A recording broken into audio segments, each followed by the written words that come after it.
Hey everyone, and welcome to The Scene, a podcast about the early 2000s post-hardcore and emo scene. My name is Jeremy Houtsma, and I am your host. I am super duper stoked about my guest today. 25 years ago, an album came out that would meld elements of electronic sampling, swelling guitar sounds, and vocals that just could give you chills. That album is False Cathedrals by Elliott.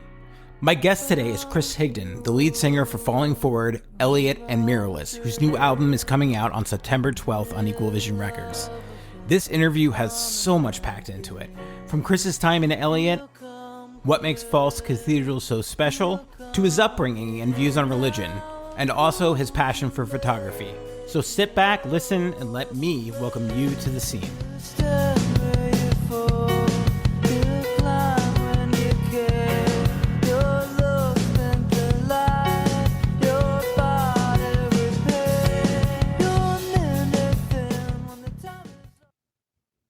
Hey, Chris, how's it going? What's up, Jeremy? How are you doing? I was about to tell you, you owe me a bottle of bourbon. Many bottles of bourbon, yeah. It's all good, man. I am just thankful to be able to talk to you. So, you're doing me a favor. I lost you here. Oh, let me see. Sometimes my internet connection gets a little spotty. I got you. I think it was on my end. Oh, okay. Cool. I don't do a ton of these, so no, I know. It was kind of funny when I emailed you a while ago, probably like last year at some point before you did Furnace Fest or after you did Furnace Fest, and I think I went through whoever was managing you at the time. It was probably just our friend Vic. I mean, she just helps us out, and she worked with us at Revelation for years. Yeah. You probably, I don't know. Have you ever got to hang out with Vic or talk to Vic? I mean, no. I'm just a guy who loves music. Oh, well, you would love her. She's awesome, man. She's the coolest. She's released, or she's releasing a book. I think it just went on to pre-order. It's like, I think it's called like Photos of Boys and Bands or something like that, which is pretty cool. But it's, yeah, I think it's maybe being published by the Punk Rock Museum or that cool. thing in Las Vegas. Yeah. Or it might be through her own. I don't know, but they're the one that kind of started her on that journey of like publishing the book. Nice, that's awesome. Yeah. She's. It would be a dream to work in. When I was in college, like that was my goal. Like I wanted to work in the music scene, and specifically. Right. Like with labels like Tooth and Nail and Militia Group and stuff like that. And I remember I lived in Jersey for like most of my life, and I was going to school in South Jersey. And I remember emailing Militia Group and being like, I would love to like intern for you guys when like I'm not off out of school. By chance, do you pay anything? And they were like, no, we don't. Right. Like, I was like, well, yeah, it's. At that point, from Jersey to California is probably not going to be the smartest move on this point. So, it seems like a dream to be able to have a job within the industry, even though it's like completely changed over the years. Oh man, I can't imagine it. It's interesting how just kind of watching it and watching how a lot of these labels, they figured out a way of staying around. Yeah, some did, and usually by whether it become through like, distribution or, coming back. But then now it seems like they're starting to make a comeback as far as that type of music and hardcore. Yeah. I mean, probably maybe it's the biggest it's ever been. Yeah, it's pretty crazy. I think when everything just kind of hit took like 20 years ish. And I think I went to the first Furnace Fest that like they through, and that had so many bands who were doing just like album playthroughs and things like that, right? And that to me sort of like seeing from afar started the revival. And then you saw those bands who were doing reunions go on tour and things like that, and just kind of cascaded into so many different bands doing stuff. But and then just watching what the quote unquote young bands, are doing now with, whether it be Turnstile or Knock Loose, which are from here. but they're just taking it to a whole new level. So it's really cool.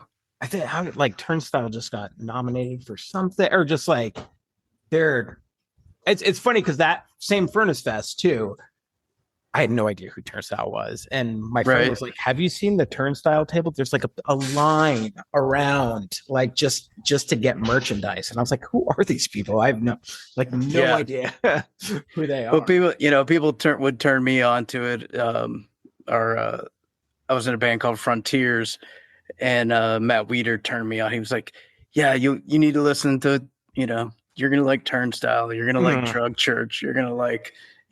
Tell me all these bands, just kind of feeding me stuff. I was like, okay. Okay. That was a few years back, but he was right. There's so many good bands right now. Oh, so, going back to kind of Victoria, like I emailed you and you were like, I don't know why you'd want to interview me. You're like, I have like nothing to say. I was like, are you kidding me? Like, oh, jeez, I must have been in a mood. Yeah, sorry about that. No. I don't mean it wasn't rude. I was just like, do you not think that like you're not in the space here of this of bands? Because so many people that I talk to, like, in different bands too, because I've interviewed a lot of people. Like everybody loves Elliott. Like that's that's awesome like big influences for people, and everybody's like Calm Americans, False Cathedrals is like amazing. So thanks, man. Yeah. So when you were like, I don't know what I have to say, I was like, are you kidding me? You're an Elliott. I think too, it's a lot, and I'm sure everybody feels this way, but it's once you have, you've done maybe I've done, a few of podcasts and things like that, but you feel like you're starting to repeat yourself, right? You're just rehashing, right? And it doesn't help that my memory's horrible. So it's my part. So we're good on that. Cool. I kind of stylize a lot of these things. Like I want to hit points, but a lot of times it's just a free flowing conversation on just anything, right? So cool. I'm actually kind of interested in terms of like, did you grow up in Louisville, or like where? Yeah. We can get into that. But born and raised here. Louisville's it's a very, I'll say it's still an easy place to live, in this time period, and it has crazy weather there, doesn't it?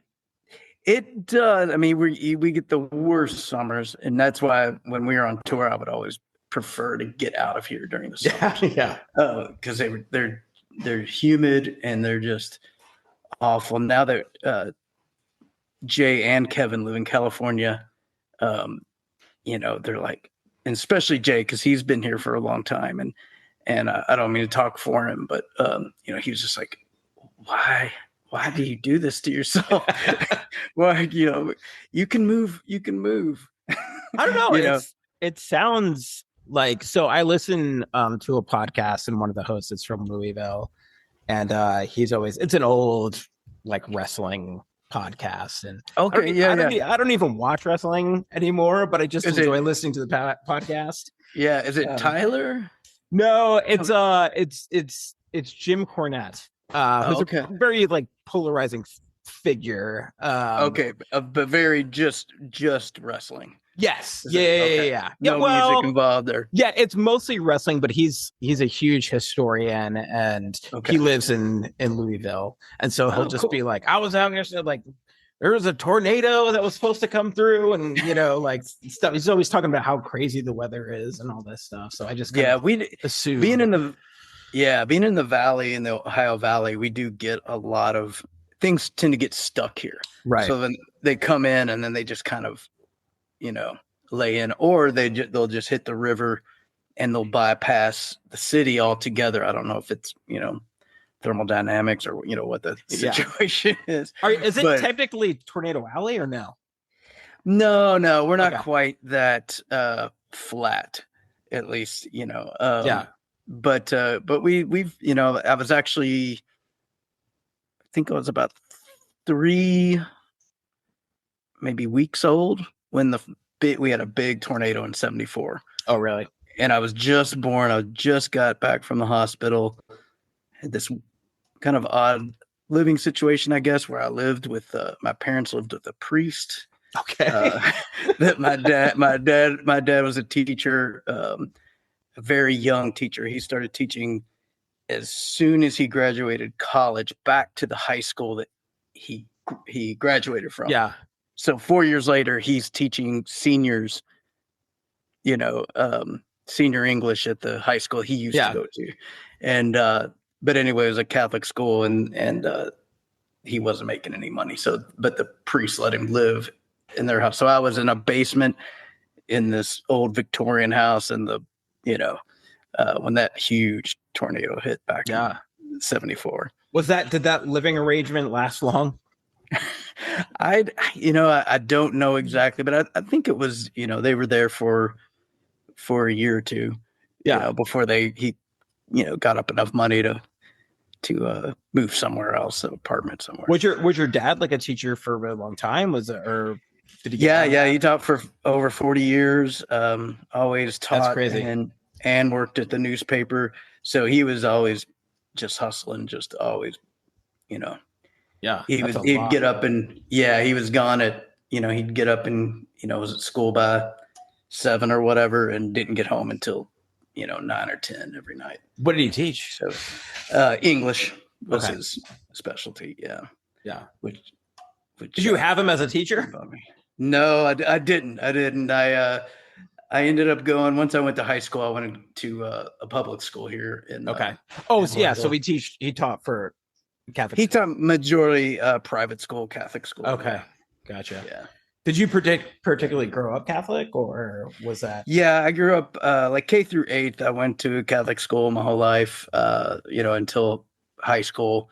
And then, so that was a big, I was with the same kids for, it was probably I went to a private 60 school. kids. Yeah. Yeah. So, and I was in the south end of Louisville. So it wasn't it wasn't a prestigious private school, it was more, we lived in the kind of blue collar, working man kind of part of Louisville. Yeah. But it was, it was fine. It was what it was, but it definitely kind of molded me for sure. Yeah. Just in what particular way?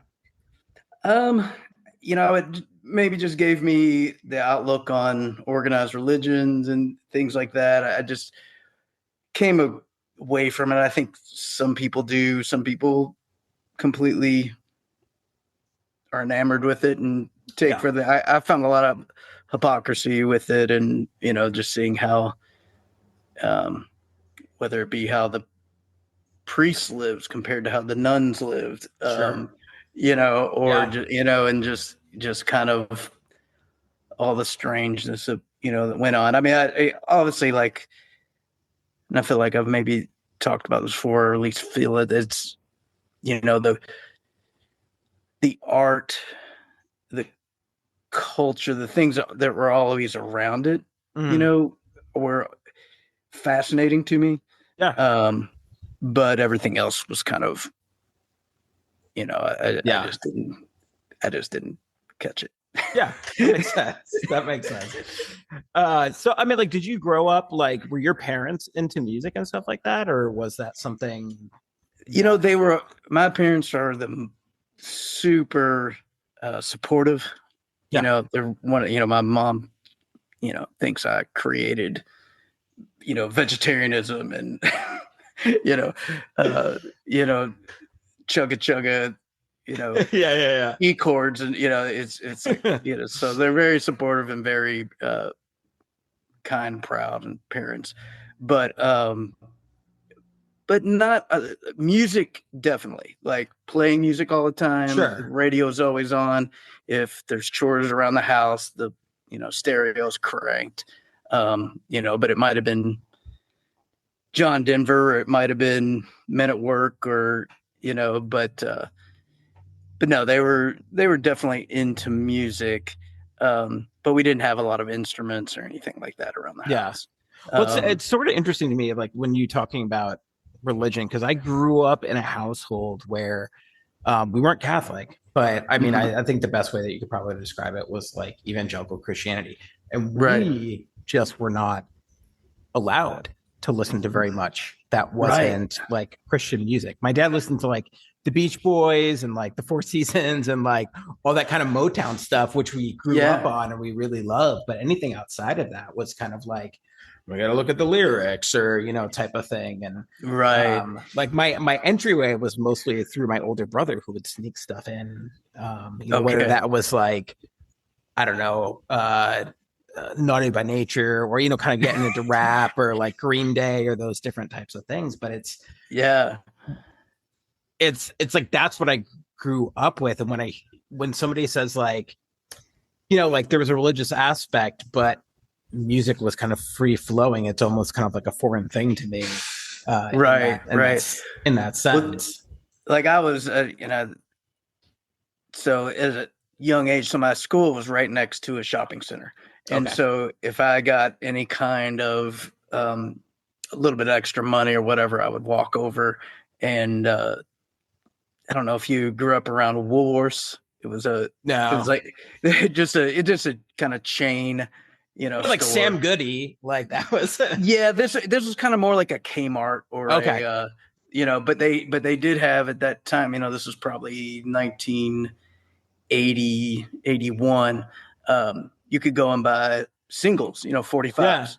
And so I would, go and put my money down and buy, some Joan Jett or, Jay Giles Band or, whatever was hot that at that time period, and just take it home and put it on my little Fisher Price record player and jump around and bounce off the beds, and you know what I mean. So as a 6-year-old, I was definitely into music. Yeah. And what was going on. Yeah. Do you have siblings? No, I grew up only child, so I had Okay. to kind of entertain myself for sure. Yeah. Were you one of those like, did you wish that you had siblings, or was it kind of like, dude, I'm the king. Like this is my domain. Yeah, I think I definitely, I never really thought about it too much. So probably more on the like, whatever, when I need something, I'm usually taken care of. And they, and I was spoiled, Christmas time, that kind of stuff. I was definitely spoiled. The, majority of the time, I mean, we were frugal, with a, Sure. My mom was a legal secretary, and my dad being a teacher, there was not a ton of money floating around, but yeah, back then it was crazy, when they tell me, they're paying 15% interest on a house for, it's like, that's man, nuts. we lucked out with the 2.5 or whatever. But, getting into old man talk, but that's okay. That's okay. But they did an awesome job, just taking care of me. We literally just bought a house, so like, congratulations! You can still see there's like stuff in the. Doesn't have just getting paint on, and we've been in it for like 2 or 3 months. It's an old house from 1919, and nice. I get it's very kind of similar to where I live. Yeah. And I live in Bellingham, Washington, which is kind of by the Canadian border, and it's an old logging town. We used to live in Portland, and then my family all lives up here. But I mean, you want to talk about like housing, like it is insane up here, like is crazy, it really? Yeah, it's there's like an 800 square foot house that's like 600,000, needs like a ton of updates. Like it's nuts. Wow. It's nuts. Everybody from during the pandemic, everybody from Seattle decided to sell, and then they came and bought up here. I mean, they were throwing down $100,000 over asking, just like nutso, Yeah. And it's a really desirable town in the fact that it's like an hour, like you're right on the bay. So in like the Puget Sound area, which is really beautiful. Right. And then you have Mount Baker, which is like a major hub for skiing and snowboarding, and that's about an hour away. So, and you're a half hour maybe from the Canadian border. So it's, if you want to go up, I caught shows up there and, Right. saw the weaker thans and stuff like man. that. You could just kind of go across the border if you wanted to. But yeah, the housing. They're so good. Elliott, we got the chance to Oh, did you? to play with them. I think we have a small little tour. Maybe, I mean, I know we were out with them for at least a week. Maybe it's been a little longer than that, but yeah, they're so good. I saw them in Seattle with my brother, and he introduced me to them because I had no idea who they were, and I was like, "These guys kick ass."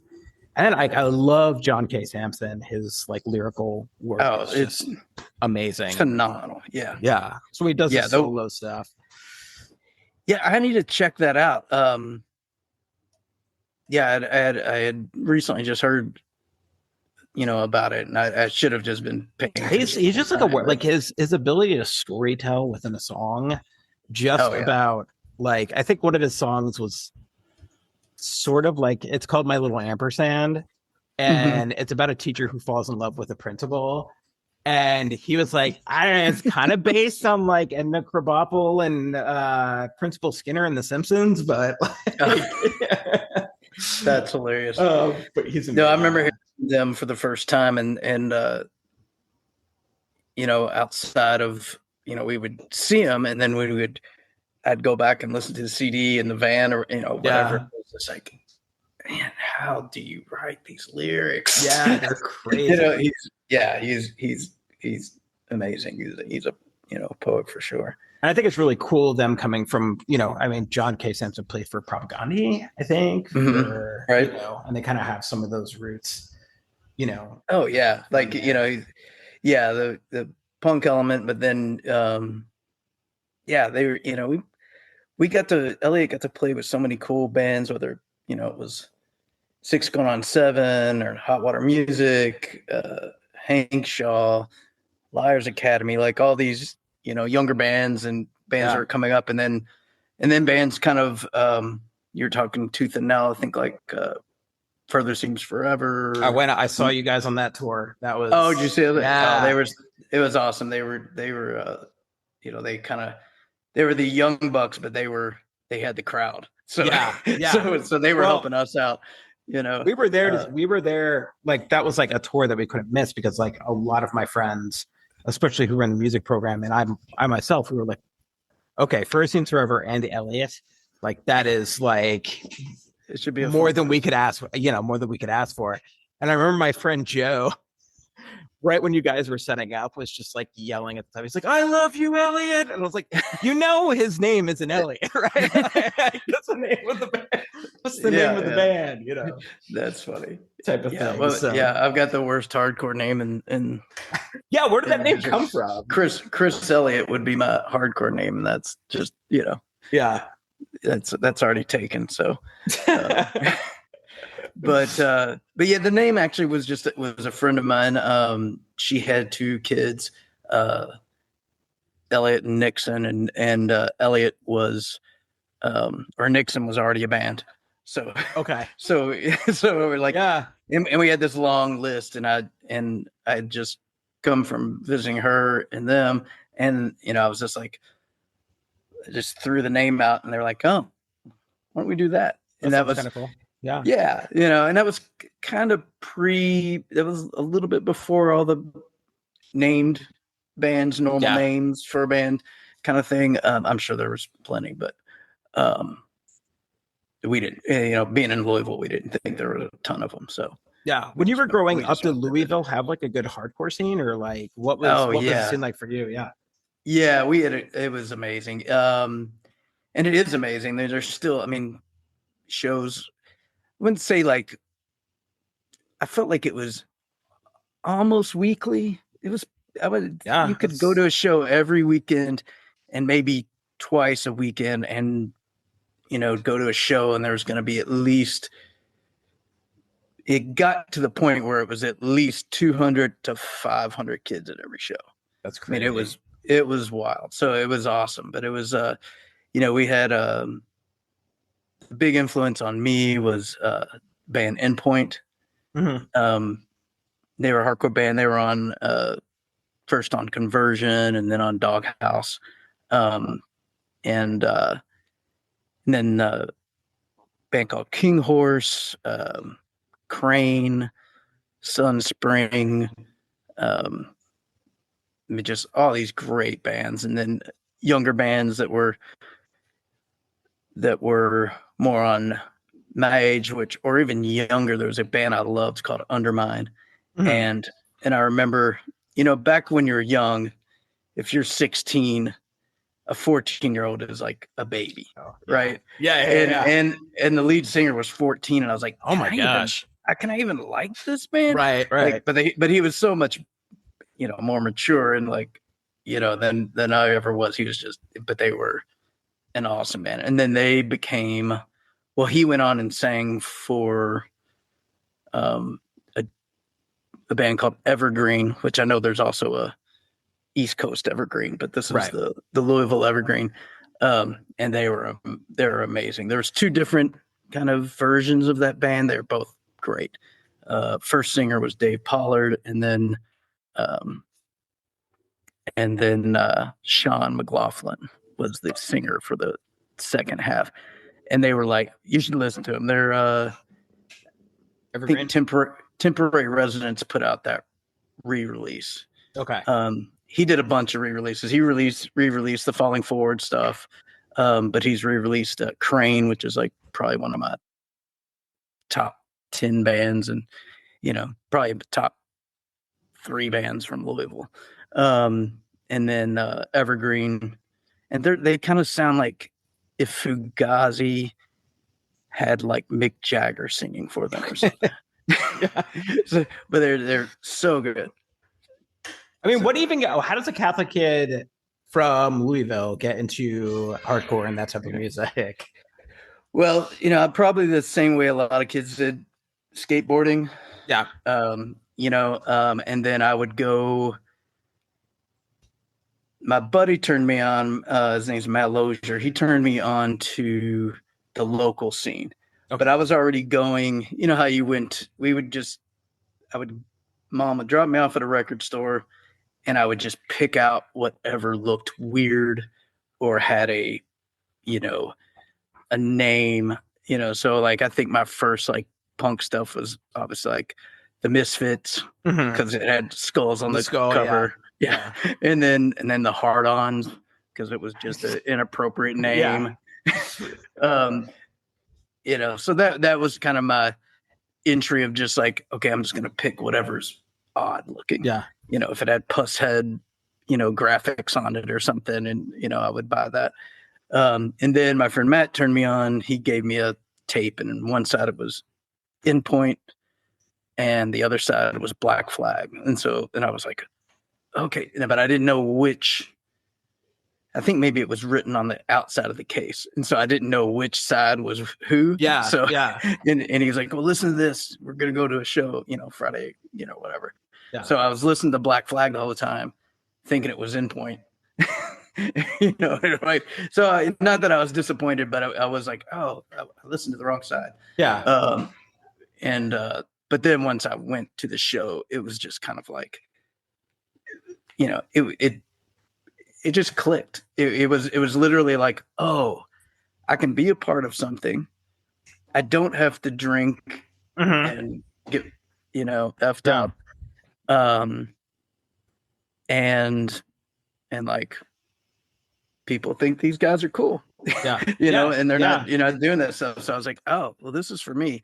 Because I, being from where I lived, and I have got great memories and fond memories of it.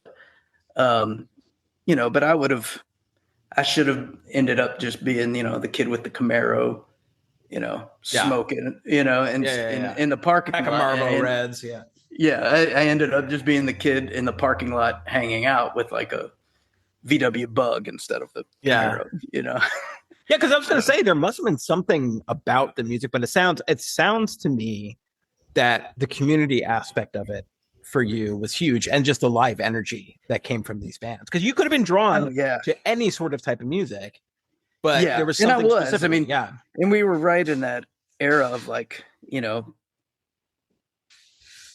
heavy metal and skate punk. That's kind of what I first got into. beside, like in the 80s, I was, hugely into to rap and hip hop and stuff like that. I mean, I wanted to be a break dancer and, all that stuff in the 80s. But then found metal. And then from that point, it just kind of, went from there. And then once I realized that I could see bands like in my face, where, and get, the sweat on you and people running into you and knocking you over, it was like, oh, this is it. Yeah. It's encouraging to hear you say that, that sort of scene sort of still exists in Louisville, because a lot of the people or the, like I talked to on here, there were these different scenes that made things so special. So in New Jersey, it was the Jersey scene that was kind of going on at the time, and New York City, obviously, with New York hardcore. And but I've talked to some musicians where we just have, like, where does that exist today? Like, Steve Lamos, who drums for American football, he's also a professor at the University of Colorado. And he's like, I don't, like, within the college scene, I don't necessarily see a lot of that music scene. Right. There's not somebody at the college, like, putting on shows. Yeah, putting on, like, in the like rec room the VFW, like shows and stuff like that just don't exist. But it seems like the rise of bands like Turnstile and more some DIY scene is starting to kind of come about. But it's still hard to. I mean, Bellingham's a music town, and even that is, you'll get some house shows. I mean, Death Cab for Cutie was born here in Bellingham, and and that's there's cool musicians who come through here, but yeah, you don't. Right. There's a quick side note. There's a country artist, and I'm not a big country guy. I like the old country stuff. Yeah. But this guy blew me away. The first time I saw him on some like weird morning show, his name's Stephen Wilson Jr. But he's getting huge. I mean, he's blowing up. But I guess some critic, I don't know I don't think it's a bad thing, but they called him Death Cab for Country. Okay.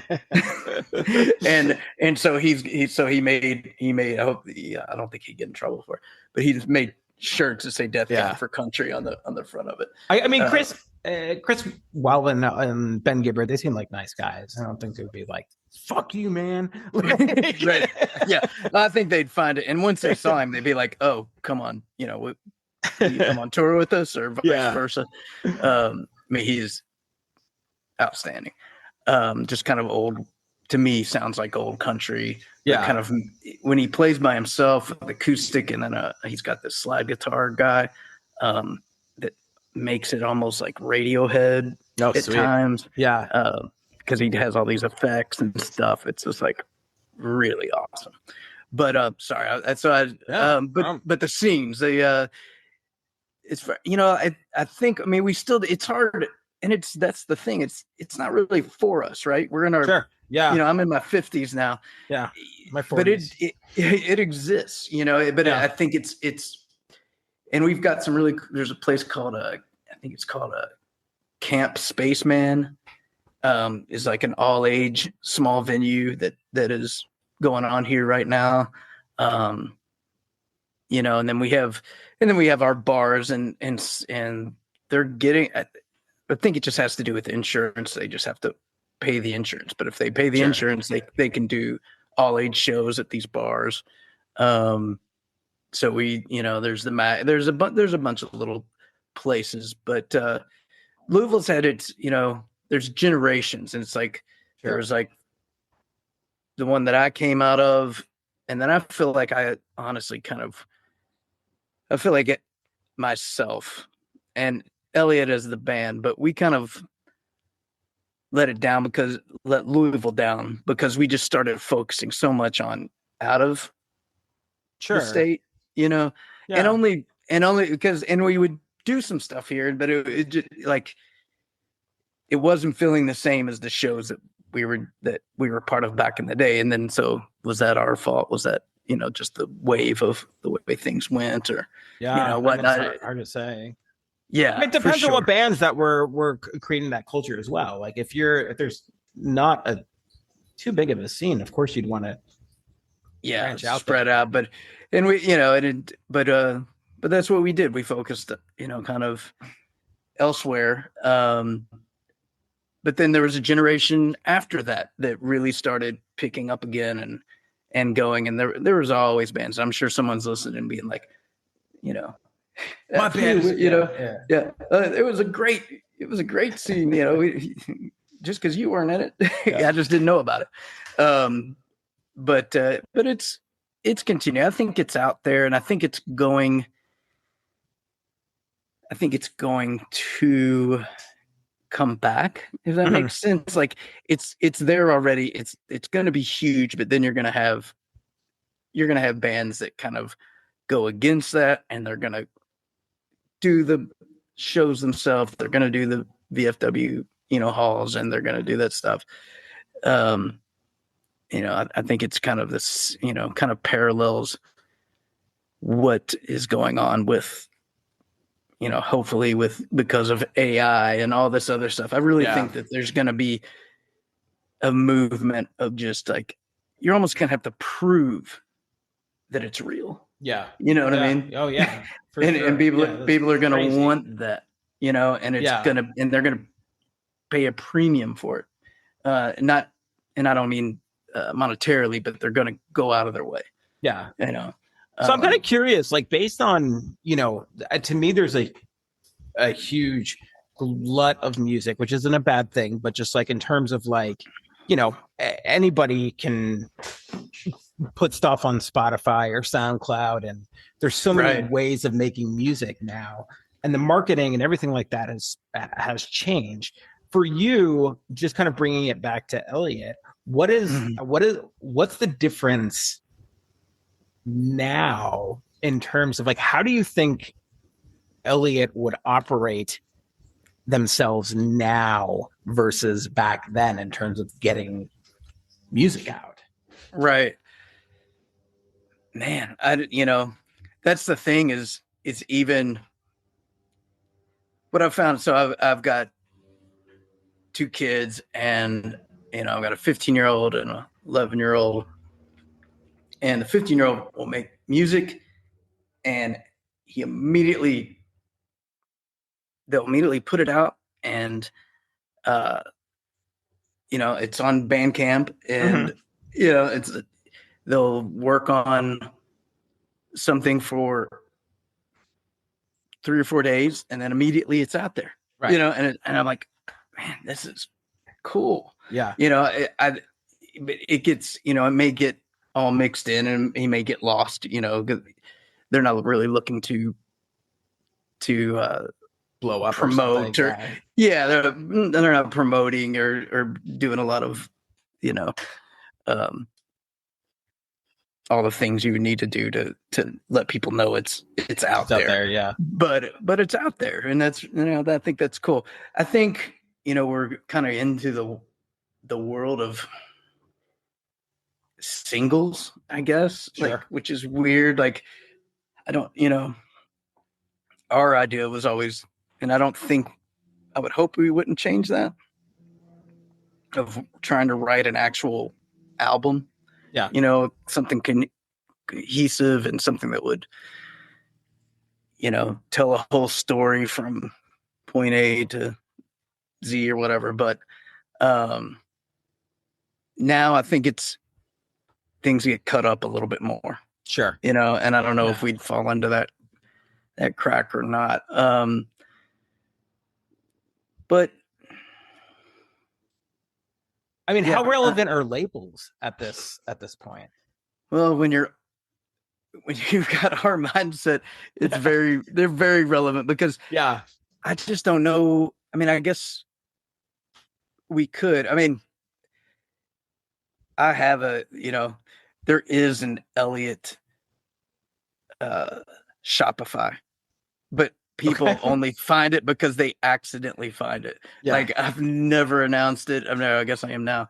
But, but is that intentional though? Well, we got a lot of old T-shirts from the first tour reunion stuff. But but yeah, like I did it and then I didn't tell anybody. Like that's probably how I would do it if I didn't have labels. So, I think labels are still important, at least to give people an idea about what you're about. Not really in a gatekeeping sense, but just like I loved knowing that like, oh, something came out on Discord. Okay, I'm gonna go check it out. Yeah. I might not love it. I might not get it. And I probably need to listen to it 20 times, but I'm also buying it. So I'm going to listen to it 20 times. Right. Yeah. So I think in that way, labels are still important. They give a little bit of validity to something. It doesn't mean that if you're on a label, you're better than anyone else. It just means that either you're fortunate enough to have made connections throughout the years, which is my situation, that you have friends and you have people that have been into what you're doing. And so that they go, oh yeah, we'll put that out. Yeah. So that's a nice place to be. So I feel blessed being able to have that, Well, it also feels like that. I mean, how many like you'd find things through compilation records too, sure, right? Based on like you might have a Revelation record sampler, or you might have like sampler, right? And you would find a band and you'd be like, only the stronger, awesome. Yeah. Or like even things like Emo Diaries, which they're still putting out, by the way, which is are they? Oh, that's cool. Yeah, they just recently have like a last call for submissions. Oh, okay. But you would find bands in that way, and like now I think you'd probably find it through Spotify playlists, right? Somebody has, or like a digitized playlist that like AI puts together for you. Yeah. Are you finding that younger people are finding Elliott? I only if it's through maybe their parents, I guess. Mm-hmm. We will get some, but I don't really know. I guess that's the answer. I hope so, and because we would love to be just a part of all of that and be a part of the scene, and that we kind of grew up with, and hopefully are able to kind of connect with everybody. Yeah. I feel bad. Let me turn on the light real fast. you still got daylight over there. Well, yeah, it's light here until 10 o'clock. So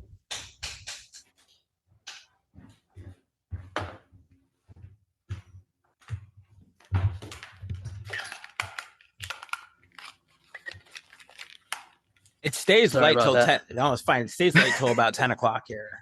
Oh wow, really? Yeah. So it's like we're pretty far north. Wow. So summer's like that blew my mind the first time I came out here. I was like, it's 10 o'clock and the sun is just going. Like, what is this? Right. Yeah, that had to be quite a big change from New Jersey, right? Yeah, definitely. Yeah, a little bit more at pace though. Like definitely West Coast is a little bit more. I grew up right outside New York City, so right. There's a very different vibe that goes on there, than West Coast does. And I originally moved to Seattle and then up by my brother, but it's a different vibe for sure.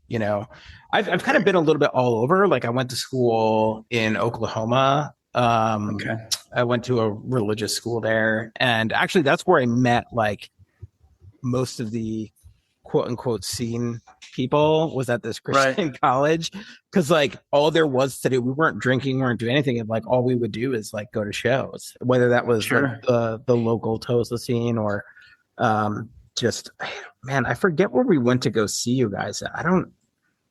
Maybe it was Kansas. I'm not Okay. sure, but we would go to Dallas, we'd go to Kansas, we'd Oh, that's wherever we awesome. could find some of these shows, Right. on some of these bands. And the first time, I think I heard, I don't remember the first time I heard False Cathedrals.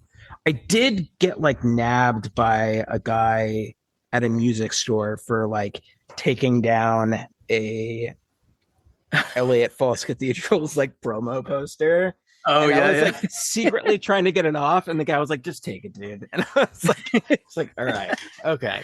But That's awesome. I remember my roommate James, who was playing in a band, um, for his like one of his music classes, he did all of Calm Americans on Fruity Loops. Like he just Oh wow. did the entire thing. That was part of his That's cool. project. Right. Oh Yeah, wow. and so That's that was cool. like, I'd love to hear that. yeah, that was one of the things that I remember the most. I was like, this is sick, man.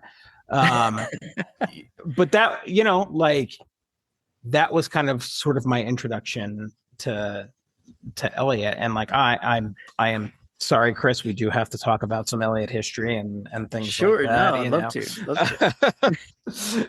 That's why we're here. Yeah, but I honestly like, so my day job is I'm a mental health therapist, and I really value human connection, and so Sure. that's why I like to have things go where they go, because I find people, and the people that I like whose music that has touched me, and really I look up to in some sort of way, like getting to make that human connection is really huge for me. Yeah, that's important. Like learning about people in general. Sure. But like, just kind of in terms of how, so you were in a band, was it Falling Forward? Yeah. Yeah. So Yeah, how did that was the that first band. start? So that was just, I was in high school. Everybody else in the band were younger. I mean, I think Ben was maybe 14, something like that. So we kind of ranged from like 14 to, however old I was, 16. I was senior in high school. Right. And they just asked, they had already kind of been playing and whatever. And Wait, really quickly. So you're telling yeah. me that you're looking at a 14-year-old singer in a band and saying, can I listen to this? And you're playing Right. music as a 17-year-old with a 14-year-old. Right, with the 14, yeah. Yeah. Well, that took me a second. And once I've realized, like, age doesn't matter. But he was great. He was a good drummer, great drummer, and he also had a great practice bass. So it matters. The drummer not having to move any of his stuff, and that's clutch to go in and practice was amazing. So I got a phone call, and they were just like, "Hey, do you want to sing for this band?" And it's like, okay. I never really thought about it, but yeah, let's do it. Because I was always even at that point I was taking a lot of photos, and so that was kind of my into the scene was taking pictures, and I think I was on the school newspaper, so I had a steady supply of film that was paid for by the school. Nice. Yeah, as long as I'd go and buy film for whatever I had to do at school. So, shooting the football team or shooting whatever. And, I'd take like 3 pictures and then do, the other 33, frames that I had at the hardcore show that night. Oh, nice. Yeah. And so it kind of took care of itself, but that allowed. Just sidebar really quickly. Like, how'd you get into photography? Like, what drew you to photography? I just always loved it. I got whether first it was just point and shoots, and then I got a Pentax K1000 little camera. I think bringing up Kmart again. Yeah, I think I got it at Kmart, and my school didn't offer it, but they had it. My senior year, they changed schools, they changed locations, and the new school had a dark room, Okay. but they didn't have a teacher. And I had trying to get it, think if I got it right. I had a dark room at my house, and so I knew how to do it. And so they basically said, you can use the dark room if you show some kids how to do it. Oh, cool. And yeah, so that's what I did at senior year. And I literally had one class, like I had one English class, I think, maybe two English classes. And the rest of the day was just me in the dark room. Yeah. So it was awesome. So you already had this kind of like artistic bent while you're kind of getting into. Yeah, that was kind of, like I wasn't the best student. I was average, just normal. And but it just, that kind of, but once I figured out the photography thing and got into that gave me a little in, being able to take pictures of bands and doing, being at shows and doing all that thing. And that allowed me to kind of just have a purpose. Sure. I think that's what, whether kids were making zines or you worked at Kinko's and, you made sure you're making flyers for everybody, or, everybody kind of had a little purpose or hustle or, whatever to help out, and so I think that may have been one reason they asked me to sing, because they knew, oh, he knows some of the guys and some of these bands and, whatever. Were you like, I can sing, or were you no, I don't know. I remember when I got the first time we recorded in the studio, and I got it back, and I got home and was listening to it. And I literally was like upset. I was, I most likely was crying, just because I was like, when you hear your voice for the first time, it's hard to like understand, like that's me. And is that what I really want to be doing with it? Or how do you do it? And I didn't have any, obviously have any training or anything like that. So I hear my voice on this podcast sometimes, and I'm like, no, man. Yeah. I think anybody really likes hearing their own voice. Exactly. So whether or not it's valid or not, but it's, so it definitely was like, oh, okay. And then, I tried to take it more seriously, and I did some lessons for a little bit, but not very long, and just more of like exercises and trying to strengthen it and things like that. But yeah, so Falling Forward is able to put out a record. We put out a 7-inch with our friend Andy Tinsley, he was kind of the manager of Endpoint, and then he, manager in quotes, he was their buddy that took care of business. And then he put that out, and then we went from there, went to Initial Records, and Andy Rich put our full length out. He put out the first Elliott 7-inch, and and that kind of, then that took us into the next level where we started recording. We were out in LA recording for US Songs, and we were basically just asking labels to come see us and check out what's going on. We played some kind of weird pop-up, not a hardcore show in LA, and I think Jordan came out, if memory serves me right. And we just kind of went from there. And you guys used to put us out. You guys used to rock like white shirts, black pants type thing, right? Yeah, that was part of my control issues. Like I didn't want to tell people what they could wear, so we all had to wear the same thing, if that made sense. Yeah. I didn't want to be like, you can't wear shorts, right. It's just, we're all wearing this because ultimately it was because, or at least the excuse I said, it was because we just wanted kind of a blank slate kind of deal. Yeah. We didn't want, and I think I saw pictures. I never got to see them live, but I saw pictures of like Statue, and it was, I don't know if they did that every time they were like wearing suits or something. Yeah. And I was like, oh man, that's a look, Yeah.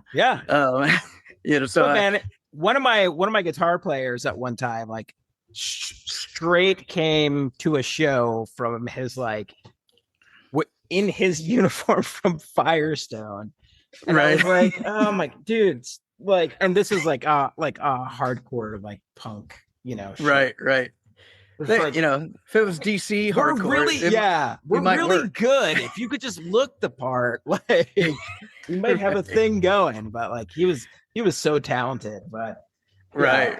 Well, I'm sure he had Dickies and work boots on. Yeah. It was that emblem that said Firestone and a hat that said Firestone. But see, if you're, if you were from, like, sorry about that. Nothing's here on here. Oh, okay, good. That was a big thing, the whole STP, Stone Temple Pilots, the grunge, gasoline jacket thing. That was a thing for a while. Maybe he was just rocking it. Yeah, he was just rocking it at work and on the stage. Yeah. That's right. That's funny. So when you're coming up, so Revelation, I mean, they had so when US Songs came out, what year? Is it 98? Jay's gonna hate me. I think it was 97. Okay. Or at least maybe we recorded 90s. I can't remember if we recorded 97, it came out 98 or something around there. Are you guys being influenced at all in terms of like, Sunny Day or Texas is the Reason or any of those bands? Yeah. I mean, so each member kind of had their own thing. Yeah. What they were kind of into. Jonathan was, at the time he was like, I just remember he was really into like Cranberries and Unbroken. And, he was kind of more of the hardcore stuff, like current hardcore stuff. I was more into kind of DC stuff. Kevin was more of the rock guy. He was really into My Bloody Valentine and Smashing Pumpkins and all that. And then Jay kind of brought in the whole Bauhaus and, the early goth stuff and just, really eclectic. Yeah. So we were kind of all over the place as far as our influences. But I think, it was just mainly, so you mentioned Texas Reason, you mentioned Sunny Day Real Estate. Norm gave me a burned copy of Sunny Day Real Estate. So Norm, really? Yeah. It was your gateway. From Texas. Yeah. So he turned me on to Sunny Day Real Estate. And he hadn't started Texas with those guys yet. And then, it's all back then, there really wasn't a ton of us back then, Yeah. So touring bands, if they, they would come through Louisville and then they would stay with some of us. So, I think Shelter stayed at my house one time or a couple times. And then because Norm was playing with them back then. And then Garrett was living with Duncan from Endpoint and Guilt and all that stuff. He would come and stay with us sometimes, or not with us, but with in Louisville. Yeah. And so we all somehow kind of knew each other through the hardcore bands, and then as we as musical styles everybody started progressing and wanting to go one way. But Norm, I definitely remember he was a guy that told me like, yeah, you should stop just being a singer, you need to play guitar and sing. And I was like, okay, well, I don't know how to play guitar, but I guess I'll start. Yeah, that's amazing. Yeah.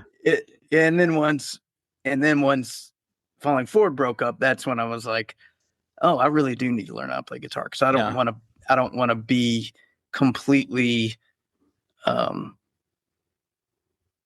at someone else's whim. It's Sure. like, oh, I got to stop being in a band because that guy with the guitar left. Yeah. So I wanted to take a little bit more control of what I was doing. But my whole theory is surround yourself with people that are way better than you. That way you can sneak by just playing. Drop sort D. of fake it. Yeah. Chug. Yeah. So how much did you guys tour off US songs? Pretty as much as we could, for sure. Like anything that we could get. Our first tour was supposed to be with Hot Water Music, and then that was one of the times that they had split up for a second, and then so we were like, oh, well, I guess that's it. But their booking agent, which was Eva, from Feta Booking, and it was probably one of her first tours booking. She was like, nope, you're still going on tour. Like we were like, no one knows who we are. Yeah. And but then she got the Chamberlain guys to sign on the tour, and then they headlined that tour. Okay. So you guys didn't do any self-booking, like right off the bat? We didn't, because it was, well, I mean, we did early before that. So like, anything that we played from the 7-inch until US songs, that was all kind of us doing it, just picking up with other bands, doing it ourselves. But, it's especially back, I don't want to be the old man saying, oh, back then it was so much harder, but it was it was a little bit, like we didn't have the internet. It was just, calling, right? You just called places and you call people. Yep. And, the whole, book your own life, and the dialers. I don't know if you ever dealt with dialers or talked to people about them, but dialers were like this, you would get them at Radio Shack, and the purpose of them was you would put in your friends' phone numbers so you didn't have to remember them. And then you would just go to the payphone, put it up to them, and it would go, and then it would call whoever, right? Crazy. Well, someone figured out that if you went in, that every time you put a quarter in a coin machine or a payphone, it makes a noise. It makes a digital noise, like a ticking or whatever. Yeah. And so you program the dialer to make the noise of the coin. Oh, so interesting. So you would make, so then, I hope, hope. I'm not kidding. Nobody's coming. They're coming for you. They're banging on my door. But they, so then you would call long distance and then put this thing up, and they'd be like, insert $3. And you're just like, $3. So it's like phone freaking or whatever they called it, right? Where they maybe hack so. You would the long distance. Yeah. So it was these little Radio Shack things you would carry around on tour, and that's how we would contact clubs or whoever. I remember I did it one time, and the operator got on, and they were like, who are you talking to? And to my mom, and she's like, I don't know, it's a wrong number. And then, we both hung up.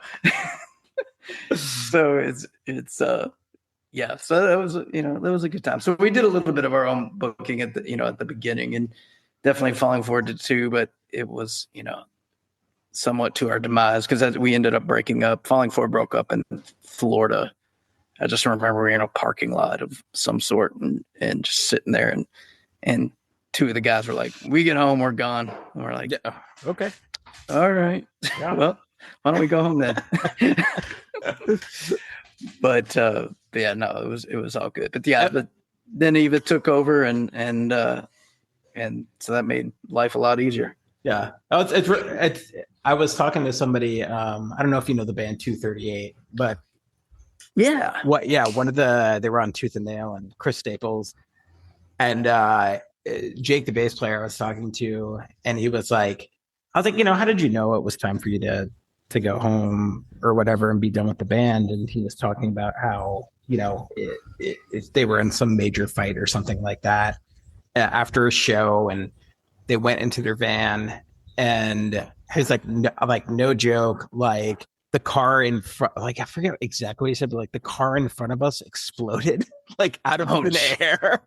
And he was like, yeah, I think like that felt like a sign of something. Yeah. Like, and so I had to be done. Yeah. Yeah, I might take that as a sign. Yeah, no, we didn't have anything like that. It was just, getting burnt out. And at that point we had a friend of ours playing guitar named Pat McClymon's, a great guy and great musician, but I think he was just kind of over it, wanted to do his own thing, and so kind of went. So you guys go from U.S. songs and then going into False Cathedrals. By the way, is that your picture on the cover of False Cathedrals? No, that's actually an art. That's actually a painting of a photograph that our friend Greg King did. Okay.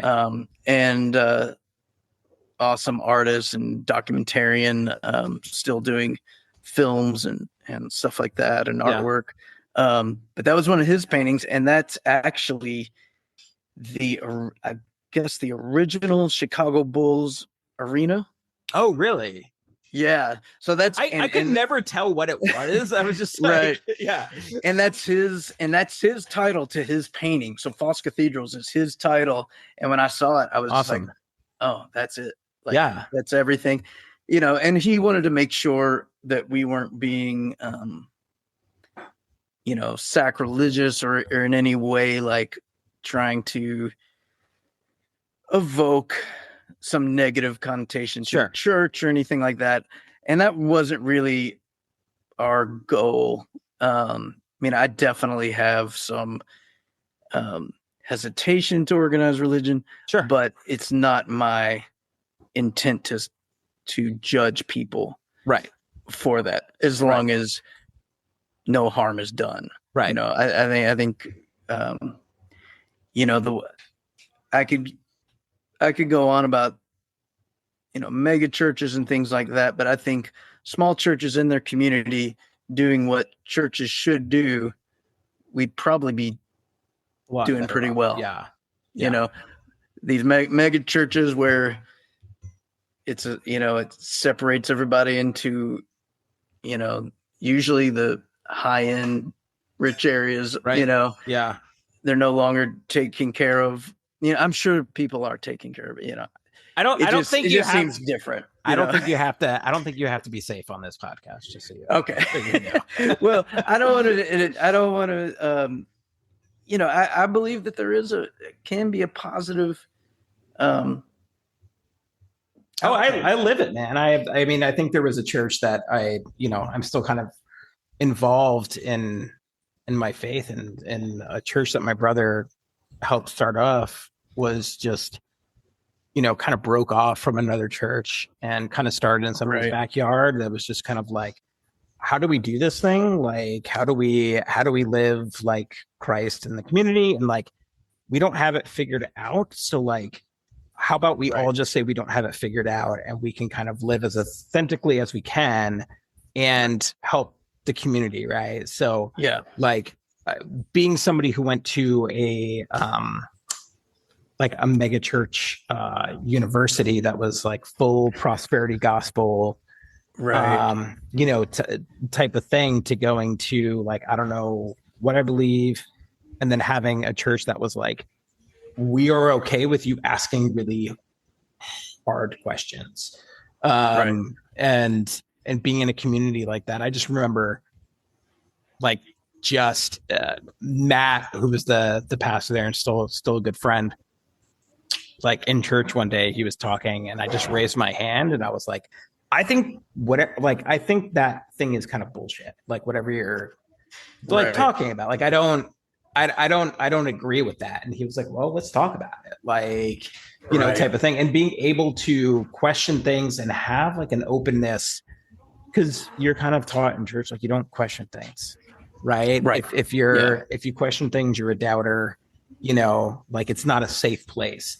And Right. so there's a large thing of people deconstructing, right? They call it deconstruction of their religion. And I found like sort of a very safe place to sort of take whatever that deconstruction, that demolishing happened, and sort of like rebuild some things out of it. Right. Right. And I've seen the good that it can do, like you said, in a small, Right. feeding the And what homeless and exactly what I found, I was a server. I did every job you can think of in Louisville. Like while you're playing music, you're also. oh yeah. I mean, yeah. I remember coming home from a tour.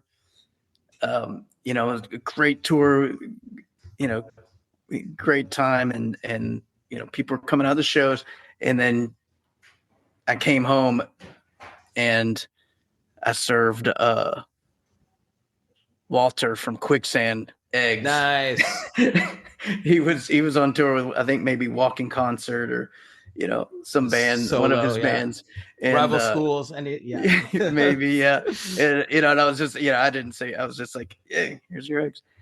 I'd say eggs. I have no idea what. That's mostly that's what it was, a breakfast place. But I don't want to offend if he's vegan or something.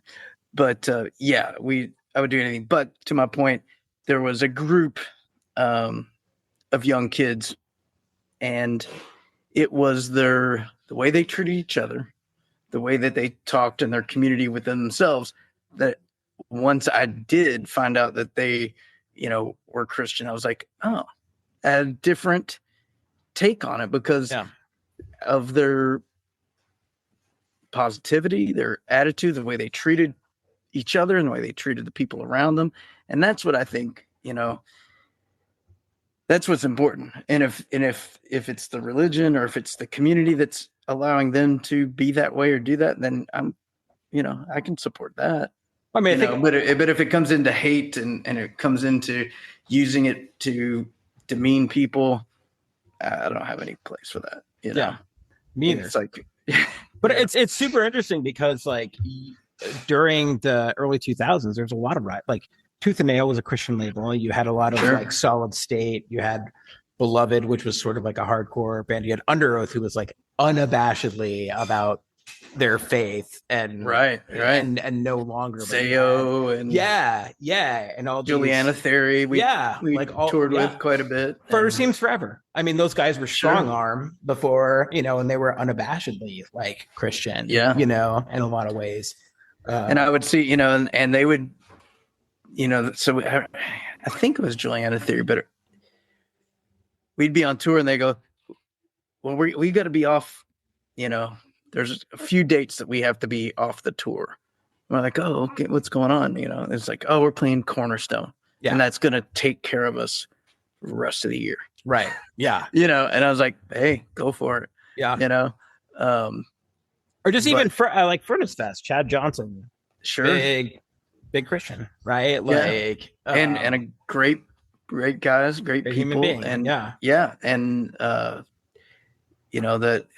that fest was amazing and allowed us to come back to tour, to do the reunion, because they kept asking and kept asking and kept asking and kept asking, and then finally it was right after COVID, and I was like, if we don't say yes, I don't think they're ever going to ask again.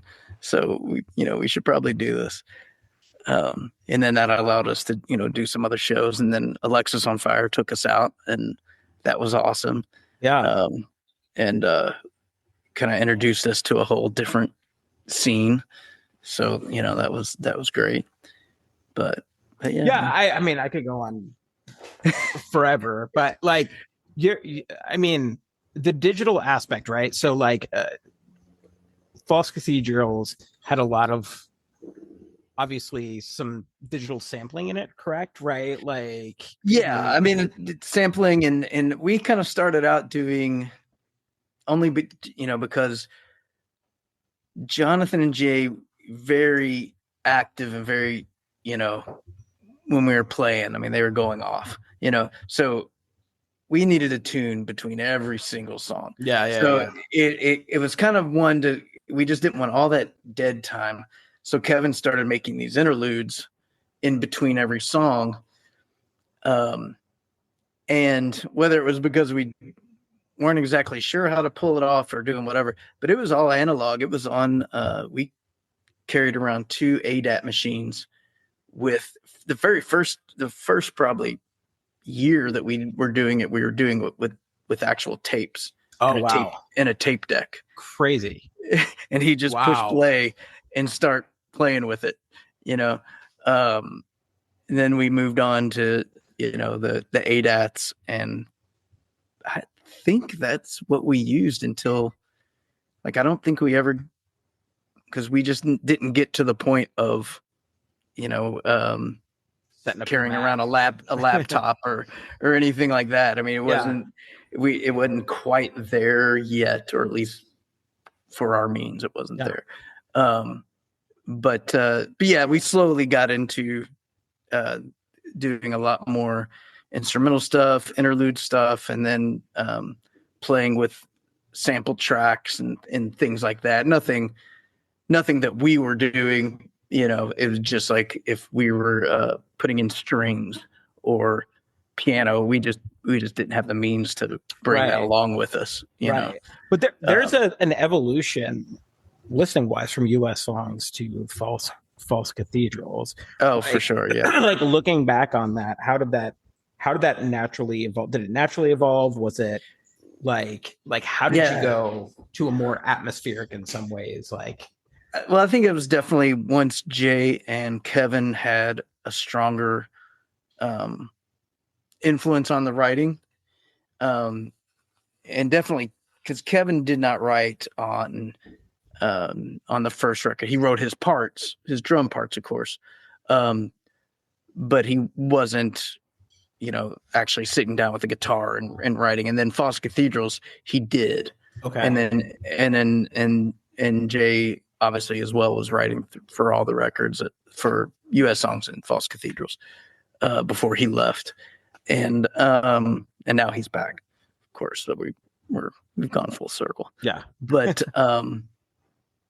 so I think it would be a lot of the influence of Kevin, not only writing, he was able to, once he started writing and we all started contributing that way, he was able to loosen up on the drums a little bit. Okay. If you know, like, if US songs, he's pretty frantic and you know, lots of fills. And then False Cathedrals, he's starting to kind of, you know, sit in the groove and be able to play for the songs, instead of making his drum beat his only way of, you know, expressing himself. Yeah. If that makes sense. Yeah.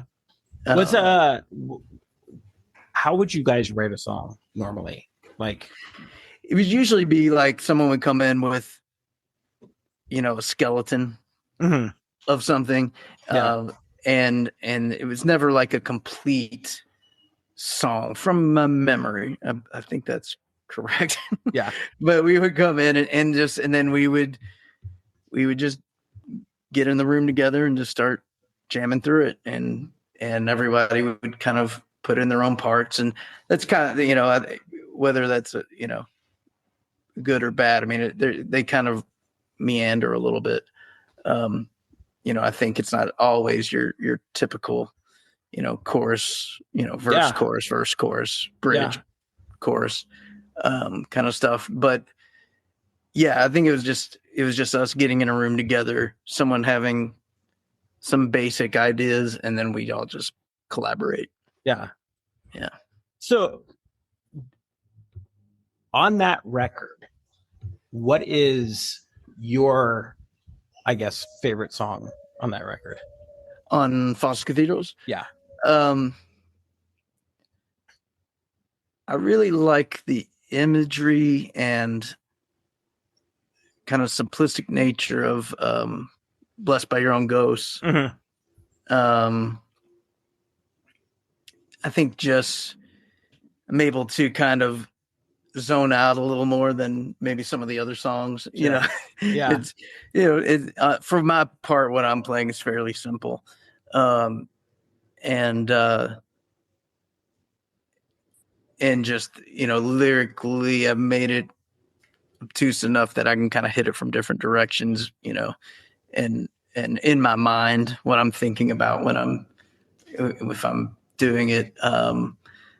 But there's all kinds of, that with Drive On to Me, that's more of kind of the pop kind of that standard song.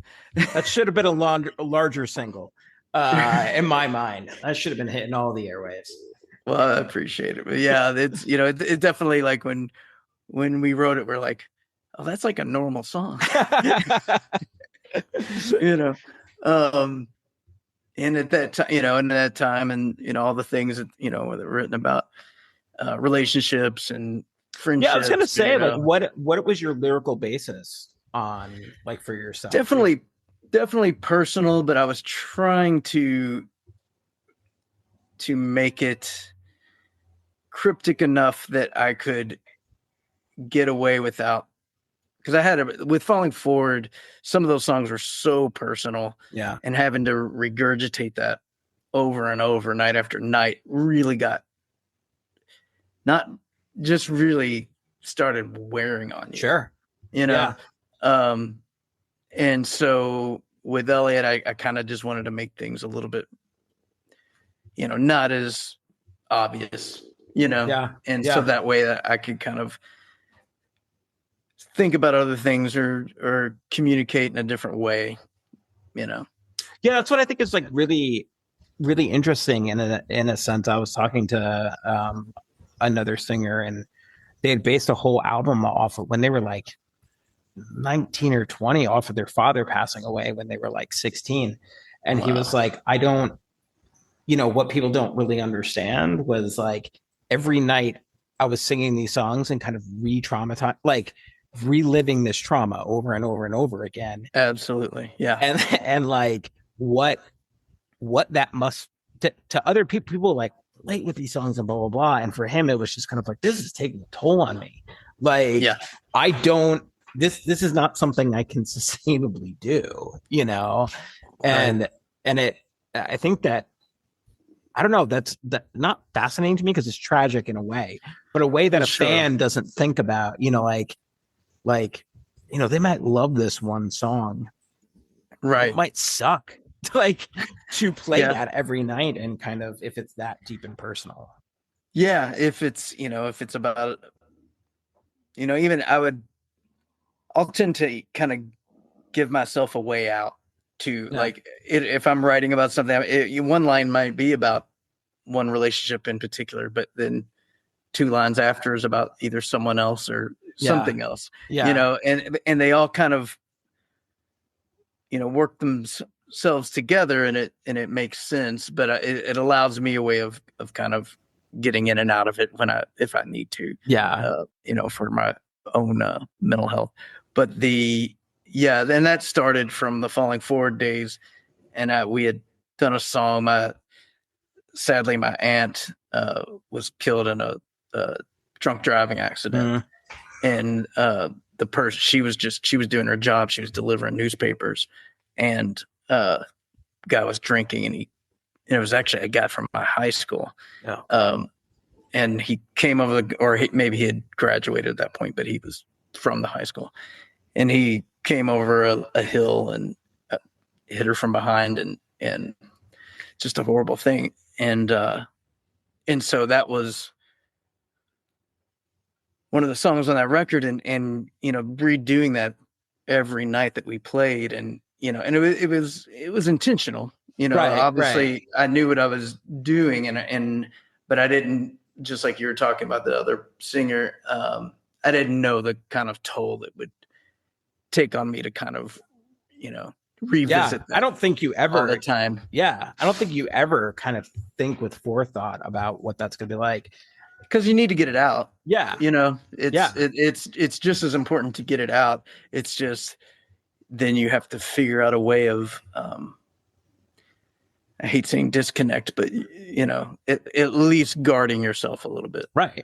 There's some sort of like, disassociation in that sense, Yeah. In a positive way. Yeah, absolutely. What was the song in that record that it was like a bitch to play live? Oh, on False Cathedrals. Well, that would be probably the same as it is now for me.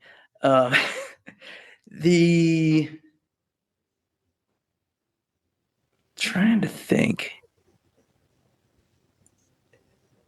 They have gotten the interesting thing, and we kind of I'll hit on this, is the so once we recorded False Cathedrals, Jay and Jonathan, our guitarist and our bass player, left, from my understanding, without either of them knowing that the other was going to quit.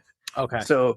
So Jay had left for personal reasons, and it's my fault too, because he basically asked, "Hey, we need to slow down. We need to chill out, take a break for a little bit." And I was not having it, because I was like, "Oh, we're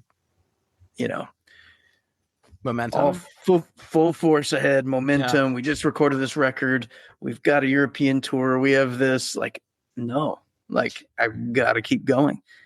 And so, and he had things that he needed to focus on. And sadly, I just could not have, I didn't have the big picture. You know what I mean? Sure. And we rarely do when we're young, and yeah, that ego and all that, that hopefully either just wears away, or you grow a little bit. So mature, hopefully. And then when I called Jonathan to tell him that Jay was leaving, he was like, "Oh, by the way." Yeah. He's like, "I need to tell you." He had just found out he was having his second child. Yeah. And he was like, I just can't. We have to make some money. I gotta figure out how to do real life. And so that turned into getting 2 more people. That turned into kind of rewriting those songs. And so when you probably saw us I did. Yeah. Then I kind of realized that. Yeah, if Jay wasn't with us and it wasn't before the recording, because we played, we're as we write, we're playing those songs live. Yeah. But if it was after the recording, then those songs never got played the way that they were recorded. Yeah. So it was a completely, kind of a completely different thing. And I think that was also hard for our fans, not only just losing Jay and Jonathan, but that we went in and changed up the whole record they'd just been listening to that just got released, and we had some dance beats to stuff. Like we were just, trying to, one, recreate ourselves with these new members, but allowing them, so they just didn't feel like they were playing someone else's music, for the next 2 years. Yeah. Allowed them to do some stuff. And it seemed like the guitar player at that time, Benny. Yeah. I feel like I remember him wearing like an ascot or something. It would not surprise me. Yeah. Either a sleeveless shirt or ascot. Yeah. It seemed like when we, he had this great, like, 80s, almost looked like a Prince guitar. Yes. Like, yes. Like it was, it was like a Warlock or Ibanez or something, but people weren't playing those, at that time. Now it's all the rage. I just remember him just back and forth. Yeah, very much. He brought a lot of the atmosphere to a lot of. Yes, that's what I was gonna say. It seemed more like, and I say that, but then Jay was doing all that stuff too. Benny was just doing it a little bit different way.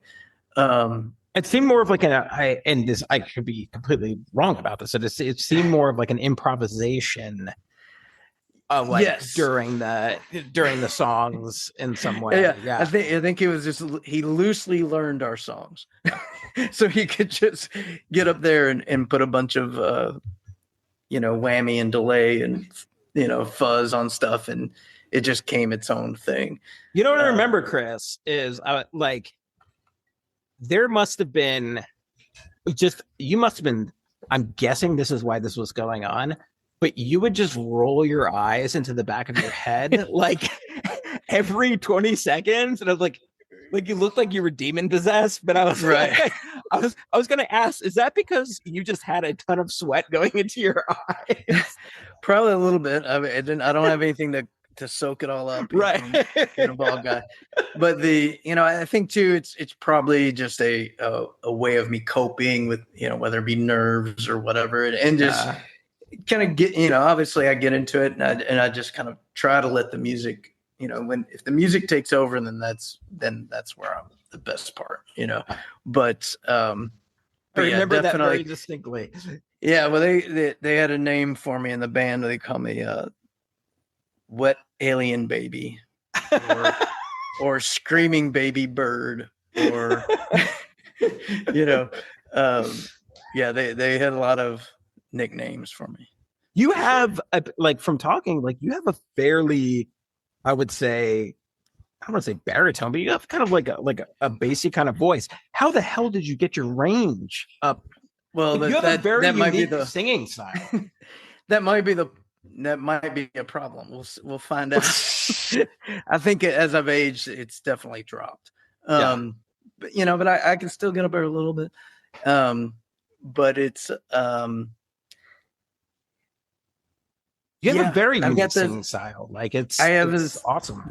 I have that same question though. Am I going to be able to pull off the higher stuff sometimes? But I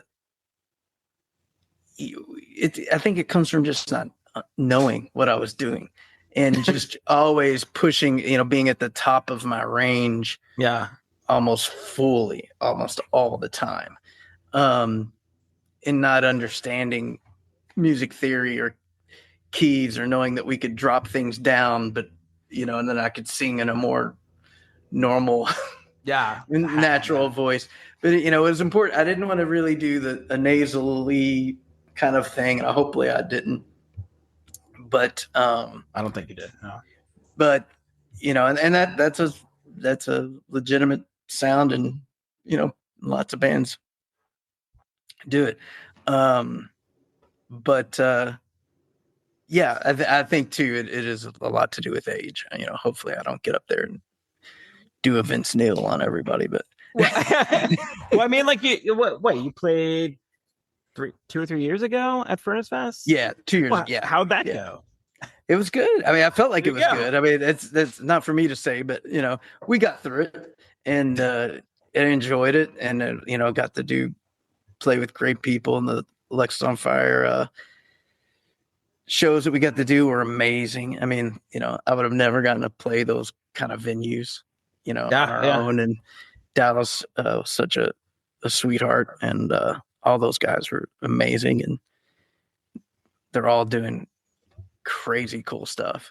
Do you get to see those? Have you ever seen those guys? Because they're from Canada. They're from Canada. Yeah. Other side, I guess. Yeah, never really got to see them. Yeah. I don't. He does some cool stuff, and we'd have like David Bazan up here quite a bit, and then we'd have Jeremy Enoch would come up every once in a while, and then minus the Bear.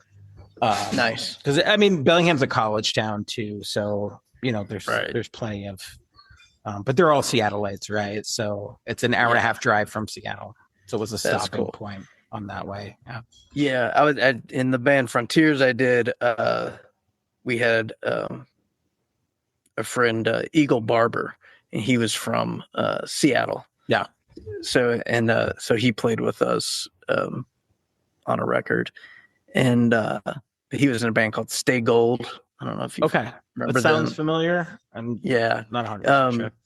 But yeah, they were a cool Seattle hardcore band. But so you guys did that tour with Further, and were you guys also working on Songs in the Air at that time too, or? I can't remember the exact how that played out. We Song in the Air was supposed to just be an EP. Well, we had thought it was just going to be an EP, and that would fulfill our contractual, obligation for Rev. And then we already had another label set up with Greg Glover from Arena Rock Records. They had put out, I think their big record was Harvey Danger. Okay. If you remember that. Yeah, I'm pretty sure they're from Seattle too. Oh, okay. Yeah. And I think I'm trying to think where Greg's. He might be in Portland or he might be in Seattle. I can't. Okay. But he's a DJ, like a radio, like morning show DJ guy now, which is awesome, and does this whole thing with, and his dog is like a big part of it. Okay. Which is really cool. So that was kind of our plan. And then it ended up that it actually said in our contract, we needed to submit a full length, and even our EP would have, in my opinion, would have fit that, because it was, I guess there's a difference between the length of an album and the tracks. Sure. Yeah. And so the length of it fit most bands' full lengths. Right. Yeah. Like if you got a punk band and you're doing 12 songs at 2 minutes each. Right. We definitely hit that with 6 songs. But we needed more actual songs on the record. So I think that was how it went down. And so we had to go back in and, probably spent another year making the full record of Song in the Air. And then that just kind of took the wind out of our sails. Yeah. Was it almost, I mean, because I would then kind of think you're being almost forced to make something right out of a contractual obligation. Like to it, well, we were going to make it regardless. But it felt like, it felt like that. So if it was like, okay, it just, because we had another goal in our, future. And then it was like, oh, well, we got to go and figure this out. So, it was just one of the things. And then we made some, on my part, I made some bad decisions, and we were playing with, we had a tour with the Toadies. Nice.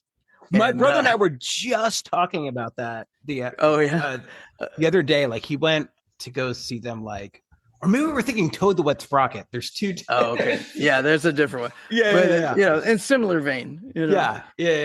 And he was just talking about like how he went to go see them. Come to think, it was probably Toad the Wet Sprocket, but it was just kind of like, this is not as good as like it just did not hold up as well. Yeah.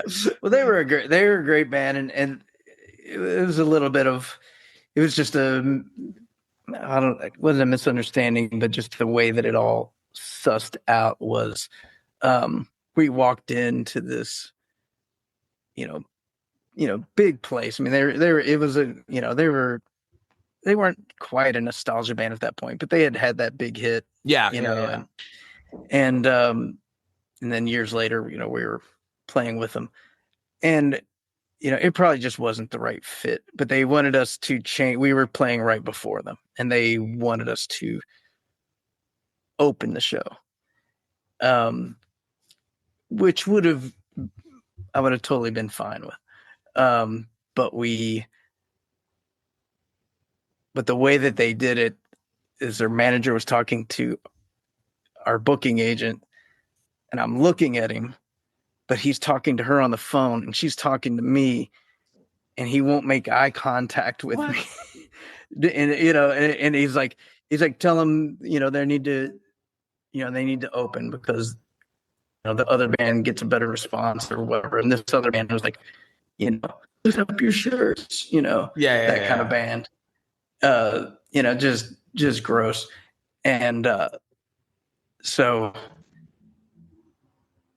I was like, I waved my arm, like I'm right here, frantically, like we're literally rolling our amps in, and I'm frantically, and then he looks at me and I just go, bye-bye. And I was like, turn everything around, got in the van, went home. Wow. And so we canceled that whole tour. So, I mean, we had a van full of merch, we had, it was a bad business decision on my part where, I was just. Was that simply because he was just talk? Yeah. Talk directly to me. Like, don't. I just did. Yeah. I was just didn't like the way lack of communication, the way that it wasn't done. Just like, hey guys, could we try this for, the next 5 shows and see if it works better for everybody? Yeah. I would have been like, yeah, let's do it. But it was like, it was a mandate and it wasn't even to my face, Right. Which, I mean, that's like, so it was incredibly disrespectful, like to any human being. Oh, there you are. Yeah, sorry. I think my connection is a little wonky, but like, that's a disrespect to any. Well, I'm in the room. Hello. Like, yeah, I'm here. To me. Just come talk to me. Yeah. Yeah.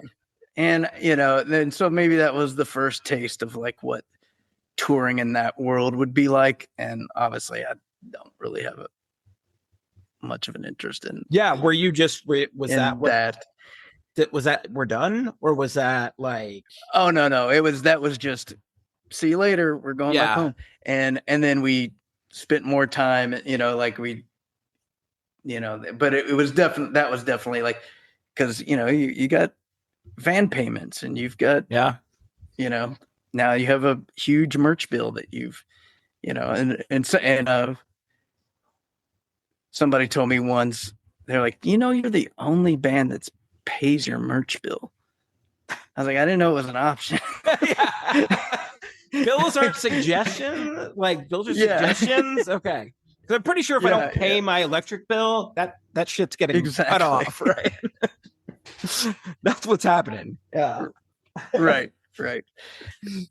Yeah. I was like, well, I plan on going tour again, so I wanted more merch, So yeah, we paid our merch bill, in full, on time, every time. But yeah. So when did you know things were like, how did things end for Elliott? So for Elliott, I remember,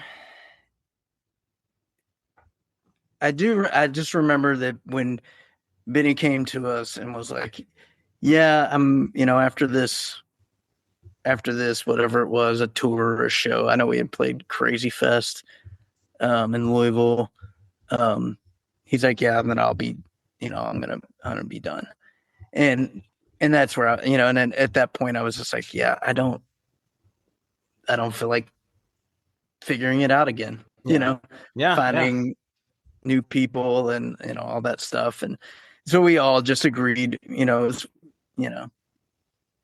everybody pretty much was on the same page. And so we had planned to do one more tour with our friends from Japan called Drum Can. Our friend Satoshi that brought us over there. So we wanted and needed to repay that favor. Yeah. And so we had them fly over, and then we did a US tour with them and our friends, Your Black Star.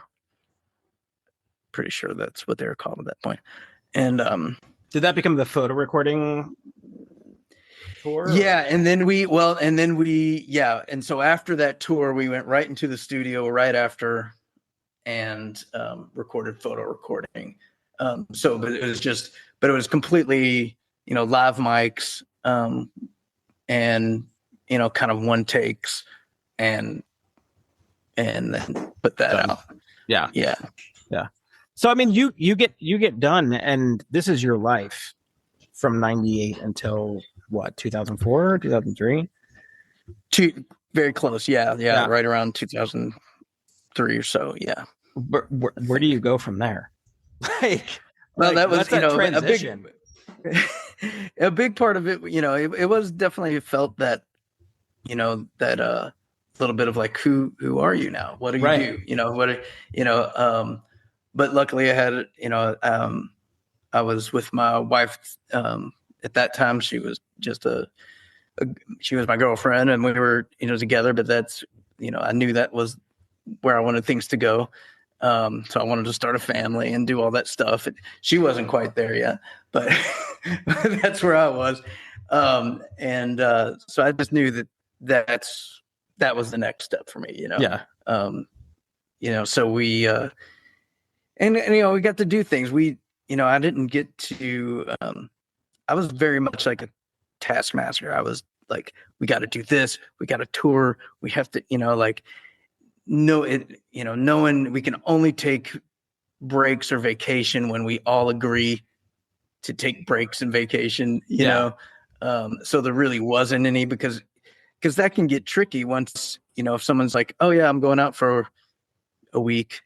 I'm going on vacation with my family, or I'm doing this, or I'm, it's like, well, one person doesn't, and the next person does it. And then all of a sudden you're 6 months and you haven't done anything. Yeah. So we really didn't do any kind of personal stuff for the life of the band, which, is taxing, on everybody. So, once the band was over, I was, Jesse and I would, we'd go on trips and, actually stay in one place for more than, one night. Yeah.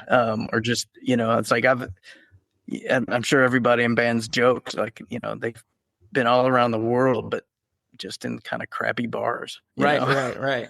Because, you don't get to really see a ton. Yeah. And I don't mean to, it was amazing and great, I don't regret any of that, but that's the reality of it. Yeah. The reality is you're sitting a lot to do, 45 minutes to an hour of the thing you love. Yeah.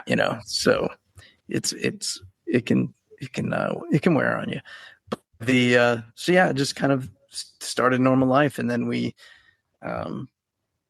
started our business, and we just have been kind of continuing that through the whole team. So what's the business? So we're both photographers. Okay. And so that's what we do. And, when we started, did a lot of weddings, a lot of just portrait stuff, and a lot of things from around the community. And then, but we do a lot of commercial work and a lot of food photography. Jesse she was nominated, we didn't end up winning. Annie Liebowitz won, but we were nominated for a James Beard Award. Yeah, at least we lost to her, right? Yeah. Well, it was like food photography, but all her, it was a cool concept. It was her stuff that was submitted was all these portraits of chefs, but like, with like a carrot mustache, or, like it was these kind of portraits, outside of, and I think ours was just because we had done some work with some magazines, just, different magazine work kind of stuff. But what are you shooting on these days? As far as actual gear? Yeah. So mainly, I mean, we've always been with Canon. We shoot, was funny. So she's got the mirrorless, and I don't know if I just started a couple of years ago. Now it makes sense. So we're doing I do a band called Mirrorless with our friends Ryan and Tree and Ben, and we just got announced today that the record's coming out. Awesome. With Equal Vision. Yeah. That's great. So that all kinds of ties together. Yeah. And then, yes. And then I've still got the old 5Ds and they work great. Yeah. I used to do but wedding videos and stuff. Yeah. Oh, okay. And would shoot Very cool. on Canons as well. Just, using a DSLR. Most of like the lower end when I could afford was like a T2i was like the best that I could do. Okay. At some point. Sure. But with once you get into the lenses, you're kind of married to the body. Yep. Yeah. And so, we hadn't switched, but a few years ago, usually I don't always focus on the technical aspect, of all the stuff. It's, when I even look back at, it's like sometimes I even like the way the original 5Ds look, Yeah. Even though it's still digital, there's still something to it. But I looked in, I was like, oh, I should look and see what new cameras, because most time we just you have to get new gear just to, to keep up with the Joneses. Yeah. Or it's really just about, the uncle that shows up, the doctor uncle that shows up with the nicest camera, and whether or not they know how do to I use do it. this? Yeah. Yeah. Just let me take it. I'll take it off your hand. That's a $5,000 body, man. Like exactly. It's like the kid who bought like the Gibson Les Paul, and you're sitting there with like a Squire, like right. It's like, I know how to play, like, I don't know, like a couple power chords. right. Yeah, he can do Stairway to Heaven. But but yeah, we still, and then we still have a dark room, and we still shoot film and stuff too. That's awesome. That's mainly for our personal stuff, because that can get pretty pricey. But yeah, darkroom stuff, you just if you put the word out, if it's something you want, it just starts coming to you. That's great. I mean, I think I need to figure it out, because I'm a bit of a hoarder at this point, because I just hate, I know it's going to a landfill, so I feel bad, so I've got like way too many enlargers, that are just, sitting on the side because I just didn't want to see them be thrown away. Yeah. It's funny because my nephew really likes shooting stuff, but he has like a Polaroid, and then he's got like a film, and then he's like, I've got a digi, and I was like, for like a digital camera? He's like, yeah, like we just call them cameras, like when we like in the 2000s, like you're right. So it's so great that the camera at this point. It's just like into the vintage stuff, and that's what makes me feel old, is I'm like, oh God, right. Well, and it's interesting, it's like right, yeah, I've found that when a kid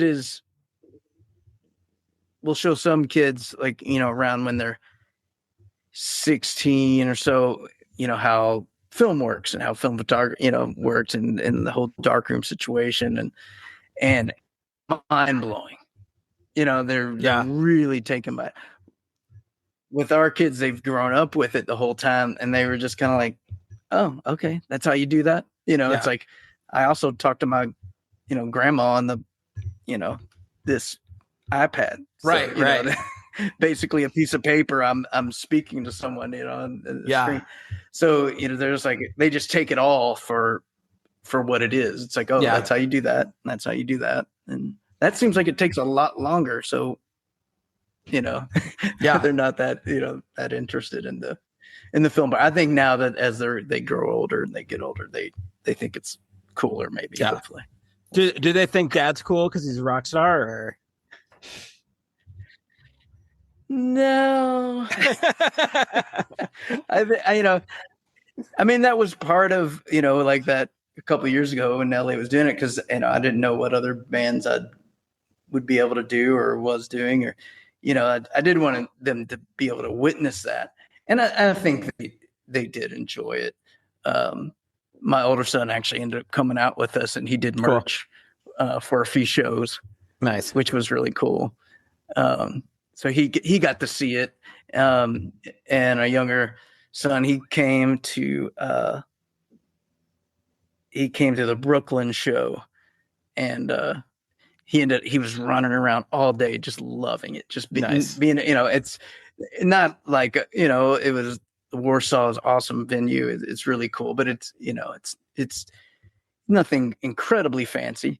And, but the fact that he just got to go backstage where, other people couldn't go, or, whatever. Right. And then he ended up falling asleep on stage while we were playing. That's amazing. So he was, so just, his ear right next to an amp, and just conked out.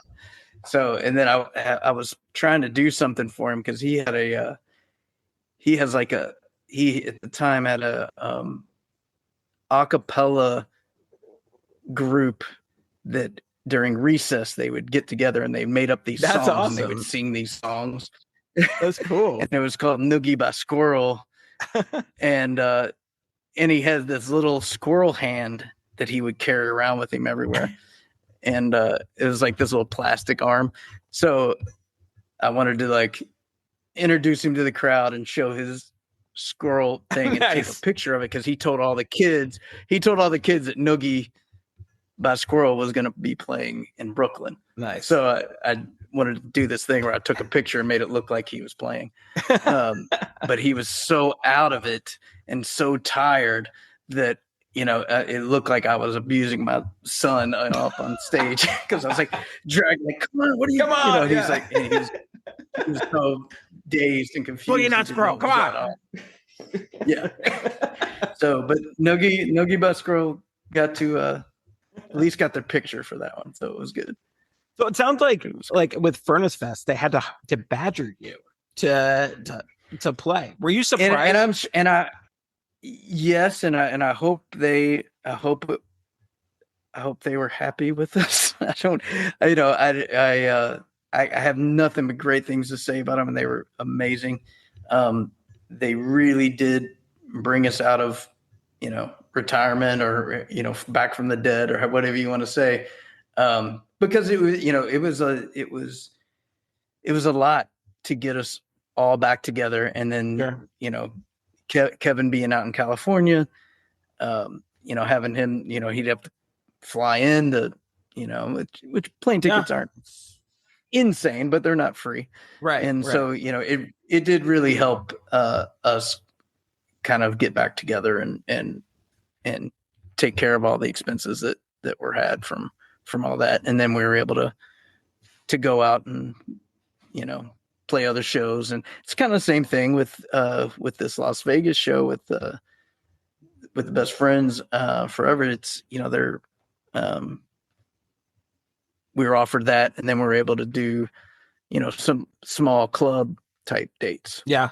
That we're going to be doing. So was that mostly fun. A logistical thing that was making it incredibly hard to have the thought of like getting back together for a few shows? Yeah, I think so. I mean, it just, you know, having a real purpose instead of like, oh, well, you know, will anybody be there? You know, and that's kind of where it doesn't matter where you're at. And I still am like, I hope this goes well, you know, but I know, you know, when it's a festival, you know, people have to be there because they're there for a lot of bands, you know. Yeah. So we're lucky in that sense, because there's so many. I mean, I can't wait to see some of the bands. I know, man. I wish I could go. I'm so wish we were there the whole weekend, but yeah, I'm so house poor that I can't go. But it's, like, and that's a far ride too. That's yeah. I mean, like the plane tickets aren't terrible, but like we're paying 2 mortgages at one point, and so yeah, it's nuts. But yeah, I mean, I guess from my point of view, and I don't have any evidence for this, I think Elliott was a really influential band for a lot of different bands. I mean, people loved that record, especially I think other bands did. So when you are kind of like, I don't know if anybody else, like people, I think people are stoked, man. Like well, I hope you recognize. I hope so. And it's such a different feeling now. You know, as you age and you do something and you do see the appreciation that people have, you know, it just means more. It really does, you know. You've hopefully, you know, I've matured to a point where I can see and not take things for granted, and, you know, not be a jerk, and you know, and really, you know, be in the moment, you know, because that's definitely something that I have a problem with, and that I had a problem with when I was, you know, growing up, is just being in the moment, appreciating what you have, and not just constantly looking for the next Yeah. thing or the next goal or the next, Hindsight something to is conquer. so much. I feel like as a society, we're getting more, or at least trying to be more towards like concepts or aware of mindfulness and being present, even though we're all on our phones at some point. Right. But like hindsight's 2020 too, right? Like, you don't Well, realize.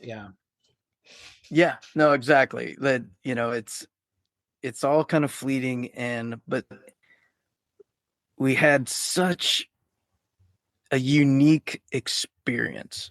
And I do think and I'm sure they're, it's different now, but it's probably different in a completely unique way. And where I wouldn't understand all the things that bands are doing to, accomplish what they want to accomplish. But some of these, whether it be clubs or house shows or, hostels or whatever that we were playing, yeah, I wouldn't trade any of that stuff, Yeah. because it was so cool. So when's the Mirrorless album coming out?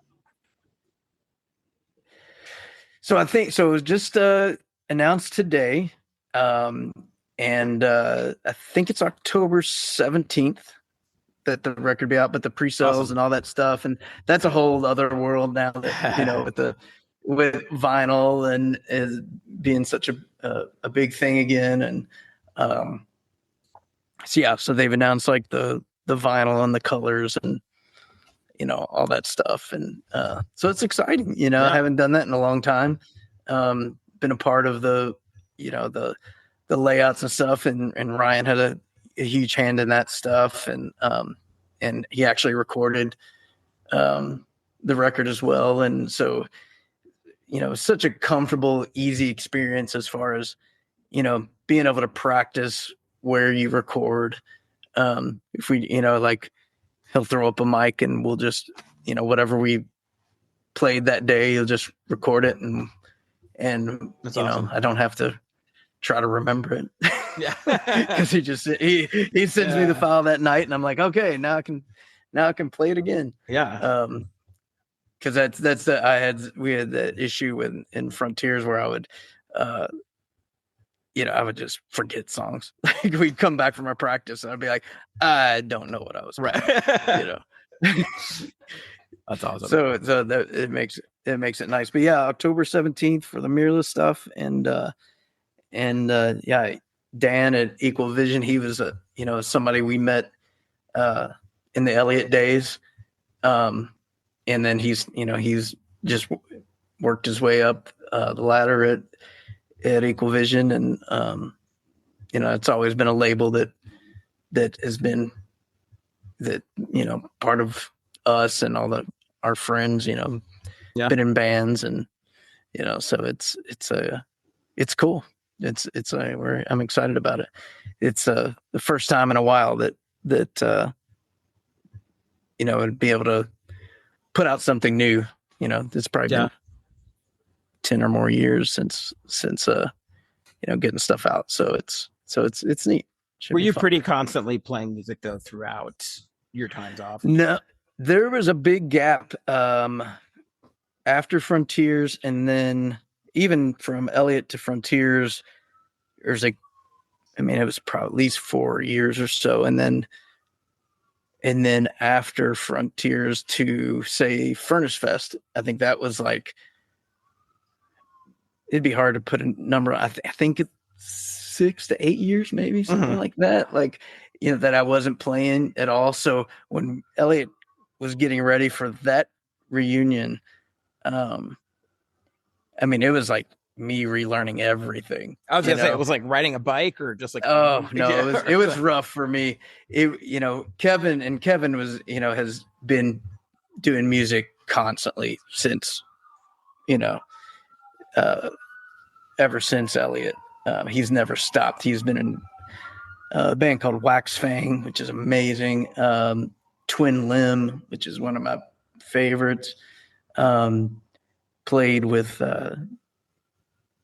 his good friend Jim James from My Morning Jacket. Okay. Kevin played on his solo stuff and recorded a lot of that stuff.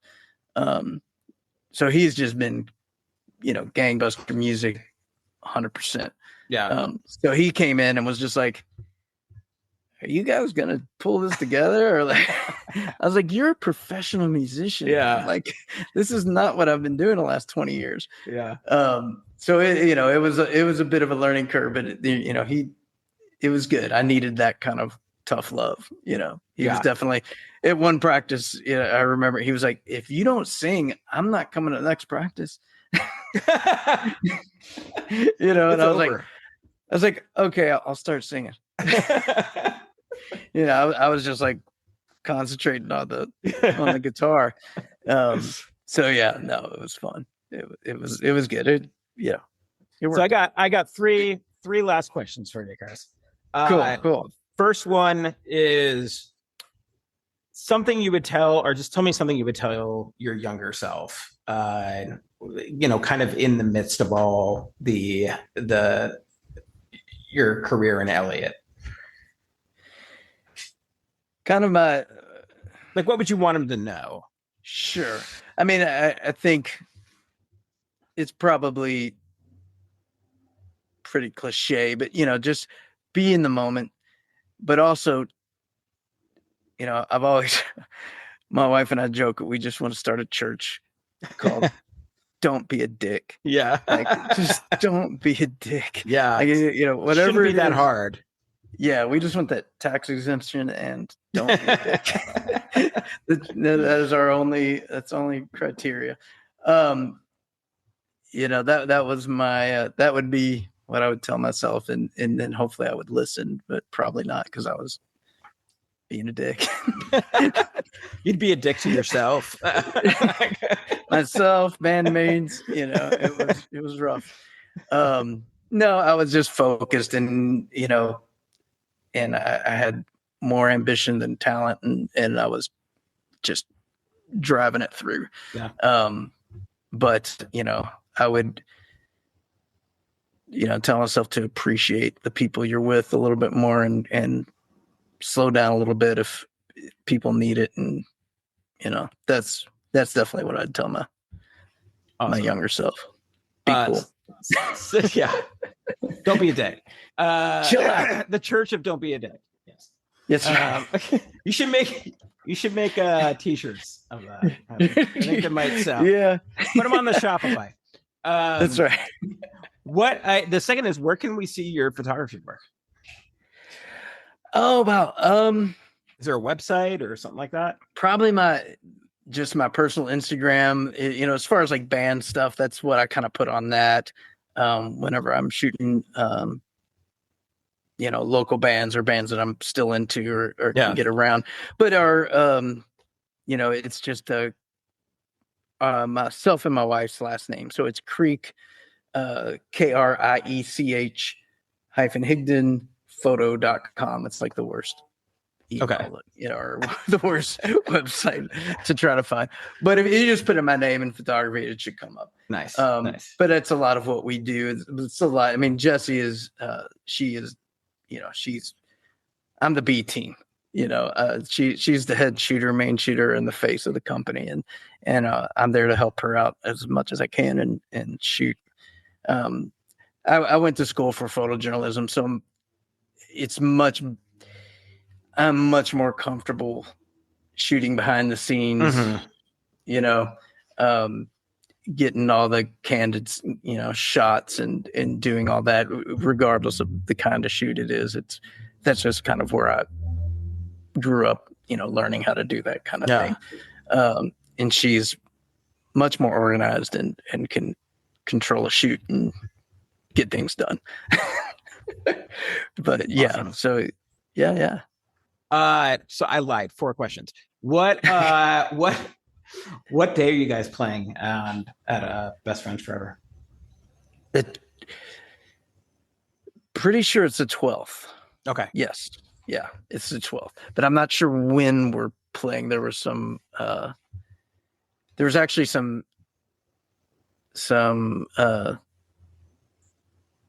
I don't want to say mess up. So we're there because we're playing the next day we're playing a venue that the same promoters are that they control. So I think there was just a day where like, I think we're supposed to be, I don't know if it's Salt Lake City or, but there was just some confusion on which day we were playing where. Yeah.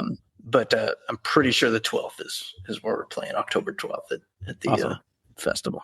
And last question is where is this Shopify site? Because I would love to get me some Elliott merch, and I'm sure others would too. Let me make sure I tell you the right thing. Here, let me look at this real fast. It should be Elliott in Transit, which was our first 7-inch. But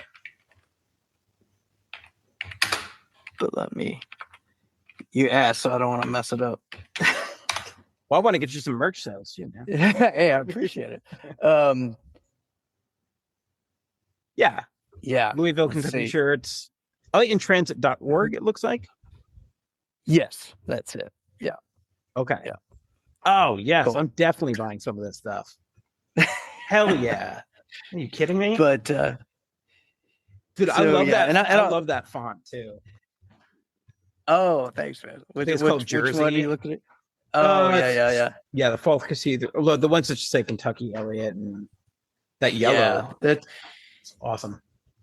Yeah, and there's not a ton of that stuff left. There's it's kind of scavenged stuff, but there's still a few sizes left. So what you're saying is I shouldn't tell people about this. No, get what you want first. I'll hook you up. I'll make sure we get you what you need.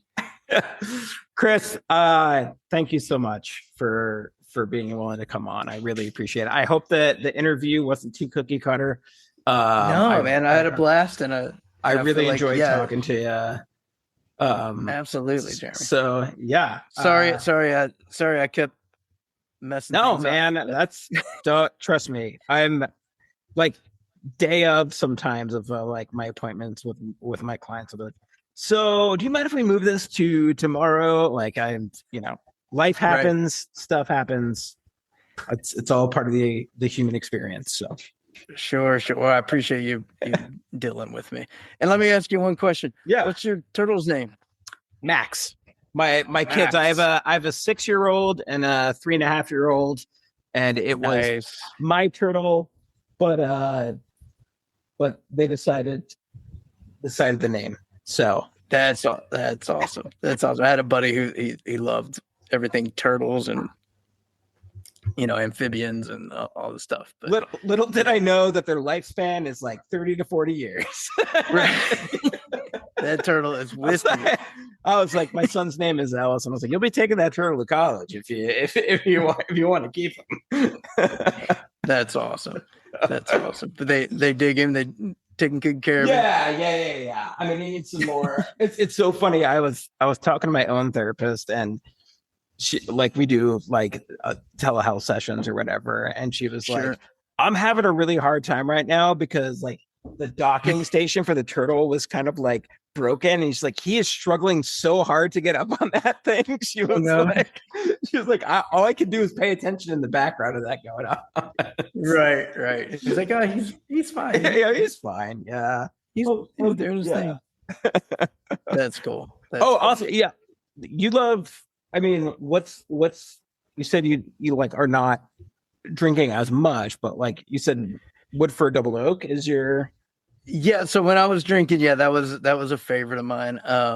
It's been about 2.5 years I stopped drinking. Yeah. But yeah, definitely, we're here in Kentucky, we're here in Louisville. Yeah. We have stuff.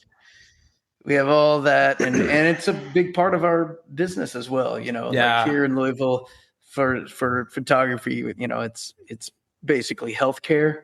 Yeah. So we have, because we have Humana and Atria and all these companies, and then all the bourbon. So we shoot a lot for Brown-Forman and do a lot of stuff, for them. And so it's Brown-Forman stock isn't doing so hot. Oh, is it? Is it taking a dive? Well, it's kind of funny. Like all my in-laws are here, and Okay. my father-in-law, his father was a salesman for Brown Forman, and so when he passed away, he had all this Brown Forman stock, and he just passed it on, and it's dropped so incredibly because of the tariffs.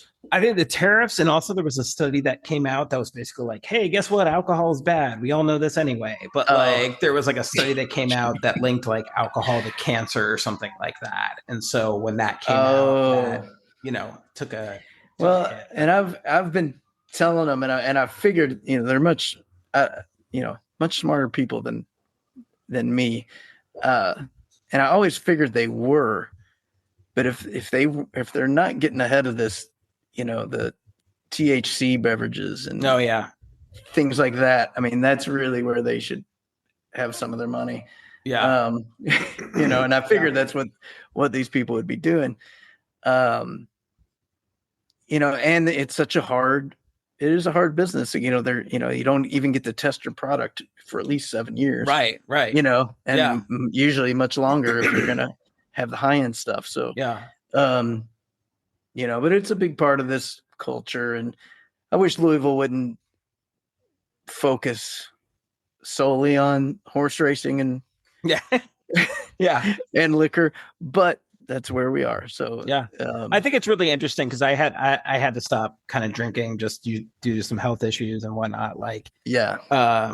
And you don't, especially in the Pacific Northwest here, beer is a huge thing, but you don't realize like how much adult life is centered around like, hey, let's grab a drink. Let's, let's go out. Let's blah, blah, blah. You know what I mean? Like, thank God now there's like the non-alcoholic market is really starting to rise. There's a lot of non-alcoholic beverages that are coming out, especially within the beer industry. But after COVID, that industry started to kind of rise because people were like, kind of just, what would you do on it? You know what I'm saying? Like, you got nothing else to do. Like, what are you going to do? Oh, yeah. That was my issue too during COVID. It's like 5 o'clock rolls around and it's like, well, we're still at home. Right.